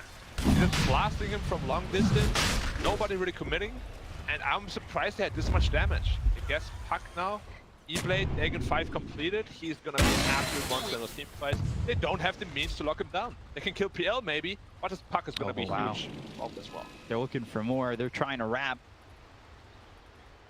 They won't find anybody. Ame, those spider legs definitely helping eluding the other team as well. Like, yeah, you could replace your boots, but just being able to go over the cliff and get out of the harm's way very quickly like that. They've got the Hex, they have the control, they use the hook shot, now the sort of moves around him. They get the kill on Kaka, they're taking out the line real quickly with the Wind hitting out of the Shadow Shot as well. The troll for silence up for a moment. He's starting to retreat on GQ. They did use the buyback to get the kill on Ali. He's going to be dead for 53. He's got buyback as well. And these heroes on IG retreat. It doesn't go right for them. LGD, they put the pressure on and they push them away. Brightburn had with the buyback go, but so did Taka. If Taka goes down once more, he is the main lockdown for this IG side here. They can rid themselves of that pass. It'll be very hard to lock down. Butterfly going butterfly next. This game is so intense on both sides. LGD now running into the pit. Roll, no buyback. 1,000 gold. Pit. Gonna die real fast. Puck is strong here. That lands up to the Earth Spike that followed it up. Did not land on either of those heroes. The BKB's already been committed from Ame, so he's going to need to retreat. That's leaving Roche at half health. Oh no, this might be a huge mistake here by LGD. How are they going to fight now? BKB and Roll. They might have to just take a gamble. Got the rocket flare that's getting some vision. They need the time and they need the lineup for him to go in with a hook shot. Well, the timing's right. The hook shot, he used the jetpack, he's caught out. Finger no buyback. Taka with another kill. Does not have buyback. He's gone for 100, and it's looking like LGD just need to give up this Roche. Something that we're going to take. Was it questionable position to begin with? Is it ready? Is it under perhaps? Oh, no, but it's safe. He wants to go for it. There's a trying to Roche. Roche is down. Ages thinking my fly. Ages over the GT. They've got the Echoes coming out of the Trolls. He would roll back. You know, Auto's got for 99 seconds without buyback. IG might have just taken this game away from the hands of LGD. And they've got nothing to say. They'll get the kill. Down he goes. 4 heroes down to the side of LGD. IG lose nothing. Oh my, nothing to say. Took a gamble and he will lose it all to the house. When LGD just completely losing their cool over that Roshan. First they bring it to half health, after all the BKBs to run out, and Clockwork dies without buyback, and then they all run to the pit to steal the Aegis. It would have been a much better call to just sit back, wait for your BKBs, and just defend your high ground. Sure, it sucks that the enemy got Roshan, but you might have potentially just lost this game. A full minute without this troll. He's 780 gold short of buyback. This is at least a Rax. We'll see how much IG are willing to go for. They have been playing conservative, so you gotta wonder how much they're willing to try and take. At least one side, possibly 1.5. Way too. See here, their building damage is not the highest, to be honest. Expansion doesn't have most of the damage here. Daily Rax on. Main tracks to follow. 10k shifting gold lead as it goes 3k over to IG. Yeah. Now redirect. Trouble. Wow. Down health. Big one of Good turnaround. They're not gonna make it in time. The toxin down. I think they're gonna be willing to fight. They got the silence on the toxin. He's gonna bring Ame in. They're trying to make something happen, but they've already lost Jinju. Jinju's gone for a long time as they'll go out on Taka. Taka will fall, but he gets a finger out before he dies as well as an Earth Spike. Hook shot comes in. Innocent's gone. 2 heroes outside of LGD. They're trying to defend, but it's not defending well. They'll have to back up, and this Rax is gone. Armor, no BKB now. And we said it, the real problem now might just be the puck. Defenseman definitely is a problem, but how do you deal with this puck? You just can't kill him. You don't have the spells to kill him. You don't have the spells to lock him down.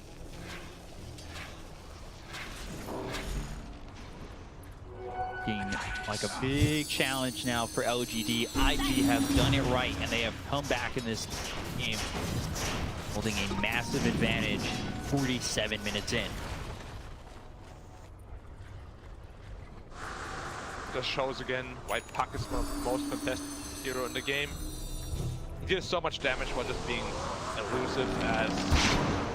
What's really elusive in real life, Nico? Octopus. Tiger. Octopus, sure. As elusive as an octopus. This Spell Prism eventually gonna go into the Octarine core, I'm sure. Phase Shift will have like a 0.2 seconds downtime. It will be an incredibly hard task. People popping off in Game 3. Yeah, he really is, and we haven't really felt that presence in Game 2, but now here in Game 3, it is time for him to shine.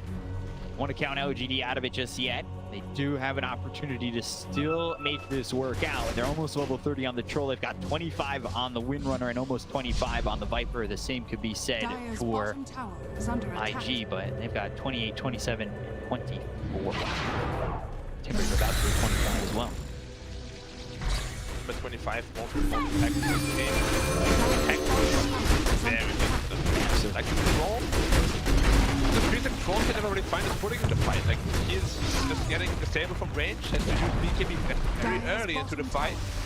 And post BKB, how do you fight? Sure, you have battle trance, they have AO, they have lots of stuns, lots of ways to complete it. Let's see. Troll late game. And they defend. Still up there. They've got the silence as well as the Hex. They use the finger. They've got the Dream Coil. They're going to drop down all these. The Ice Blast Lance is going to be dead. From have 5X. Have a second chance here with Ame. On the Ember. JT trying to get out with the hook shot as he tries the Super Chain away. Well timed by Innocence. JT falls. Kaka's there without buyback. Use the Troll buyback. That's not awful for LGD, all things considered. It's pretty awful because your winning condition doesn't have damage. You see how he died there? Huck linked in, E-Blade, taken A blast, gone. It's just so easy for them. They can just do it again. Like how really can Armor comfortably stay in the front lines now after experiencing that? Must be like a nightmare come through. And he's not really even standing in the front. He was behind his own racks. I mean, he's getting blown up from a distance. These Dragon Heroes are so good at that. Ice Blast, E-Blade, Hex, Line Finger. There's just so much damage potential. It's insane. And as you said, it's all from a mega long range. Just have like 10 stacks at this point on that finger. No, only 6. Feels like 10. Lion Finger plus E-Blade. Still in combination. Yeah. And they're timing that right. It seems like every time that he does throw that finger out, the E-Blade timing with it has been on point.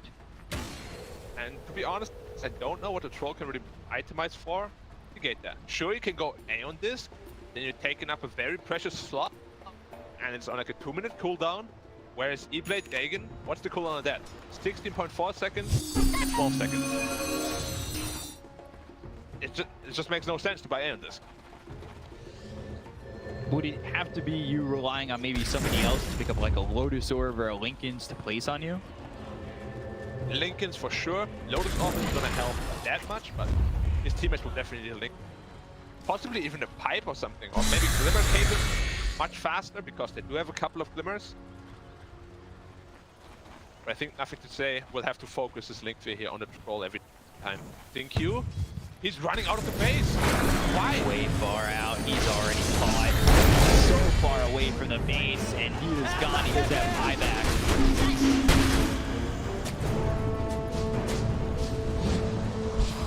Man, I don't know what he's doing there, but he gets killed. They've got the waiting rift. They're going to go after this Viper. Viper in some trouble. The Dream Coil will not be enough lockdown to get the kill here. 2 catapults to invade the base. They've got creeps coming through mid.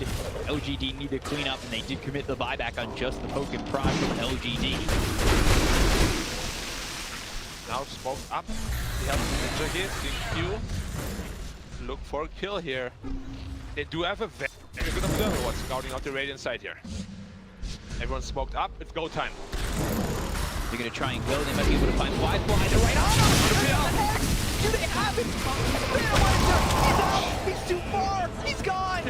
Oh no! Wi-Fi! 2 minutes! He's got buyback, but that is a big kill. If they can force his buyback, that is a win condition for LGD. We'll look over at the Ancient Apparition while they'll also find the Lion. And they get the kill here. He's used that Ghost Scepter. Ali dies. Kaka falls. They all have buyback. JT trying to TP out. LGD have found a way to get 4 kills and clean up the side of IG. Oh my!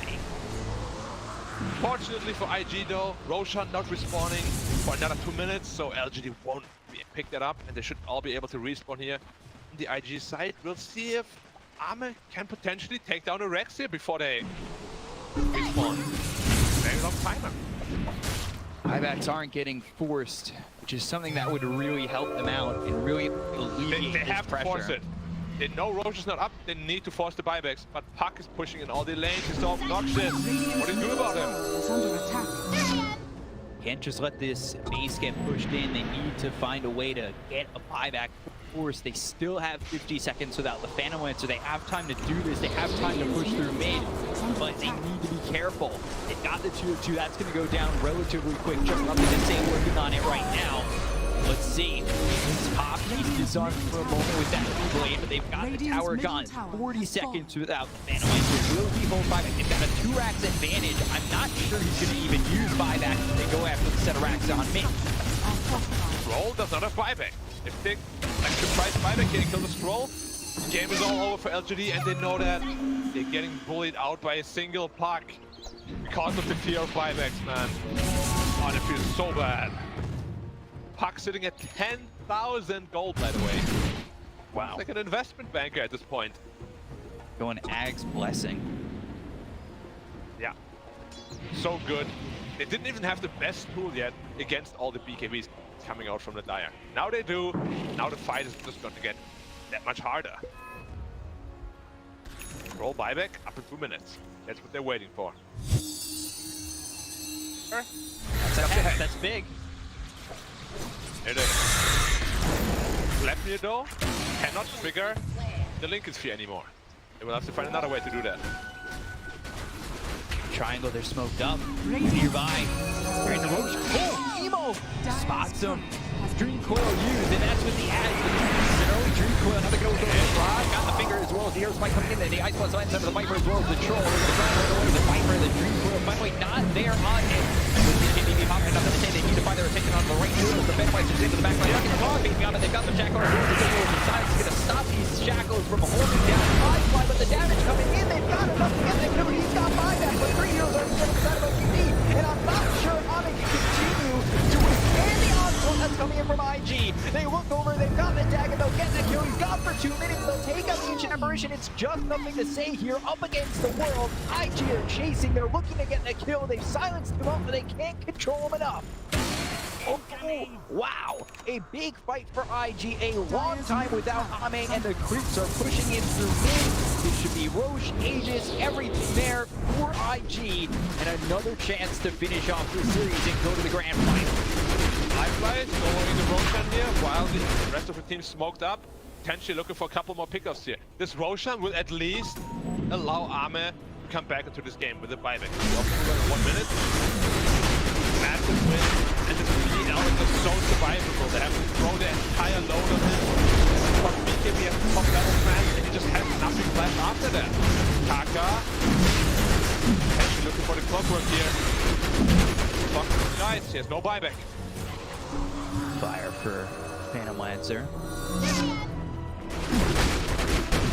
And they're already putting the creeps in. They're letting Phantom Lancer take the Roche by himself. He's not hitting it anymore. Hey, fly. Just look at the fight hitting it. So now they've got the creeps pushed in. Oh, the courier! Phantom Lancer axe. Oh, he took it himself. We have never seen a Phantom Lancer axe yet.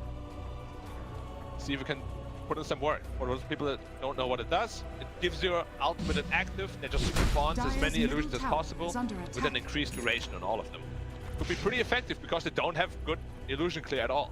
Ame up in 20, buyback available as well. If he can hold the buyback, that would probably be best for LGD. Can he though? Are they willing to go up against Megas? Check they are. Right back here. Seconds left. Glyph, alright, that's going to be enough time. So now they'll have 2 lives on the troll. The question is it going to matter? Only down 7K, all things considered, but the net worth doesn't matter at this point. It's all just chaos, and we're soon into the tier 5. We're now back into enemy territory with the Phantom Lancer axe. Kakafu needs you too. Time to come. Jutsu. Now they're going to get the Hex. Absorb on him. We're staffed away. Alright, that works out for IG. Hex on cooldown, going back, looking for the racks once again. Rest, reset, and hope once more. Here, 5 items in minutes. All of the damage come out immediately onto the troll, looking with that Dagon as well as the waiting rift. The damage from the puck has just been too much for them to handle. The Glut near the Manta gets popped. Broken on the nether top. They can't looking for his opportunity to jump it, but they've got the hex on the ice. It looks like they're going to get the kill on the Clockwork with a finger. On this one, it's entertaining. Oh, the Evo! They got the kill on the block. They take it out. He's going to buy back immediately. Now they're over He's going to man the front line. He's trying to do something here. He's over He's going to flamethrower. Evo's back in the fight. Right from over. They get the battle trains off. They got the stuff. But BKB top. Goes the shackle shot with the Rogue Sword. Bounces off back over on the wing runner. So enough to say he's in the back off for a second. Troy trying to survive this, but getting close. He's going to freeze over the coast. He'll end up dying. He doesn't have buyback as well. So you buy back. But you've got yourself Innocence, who's out of the fight. 95 seconds without buyback. The look over as JT will timber chain away, and I think this gives them an opportunity to go towards tier 5. Still cheese on Phantom Lancer. Now used back to full health. Age is still online. Emo has to be a little bit careful here.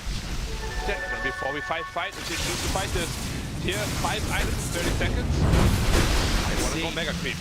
They want to go megas. They want to at least have that locked down. They got Fly manning the front lines. We've seen how quickly they can blow up these heroes with the ice buttons as well as the Dagon, the finger combinations coming through. This is tough. Deflecting. Third fight coming in. There's the finger. There's the kill. Phaeton is gone, but so is Kaka. They both have buyback. They're going to be back into the fight immediately. Hickey's going to get with that Ghost Scepter, and now he needs to worry about how far he's going in. He's going to timber chain all the way to the back of this base, and he's in too far. He's timber chain too deep. He's going to be dead again. They've got themselves Megas, so all that sacrifice just to get Megas. They work over another. The same was taking a lot of damage, but no fire pump. They just speed up and kill another. They say that they're actually going to the Mana Blaster. They've done the fucking fire use on the Mana Blaster as well.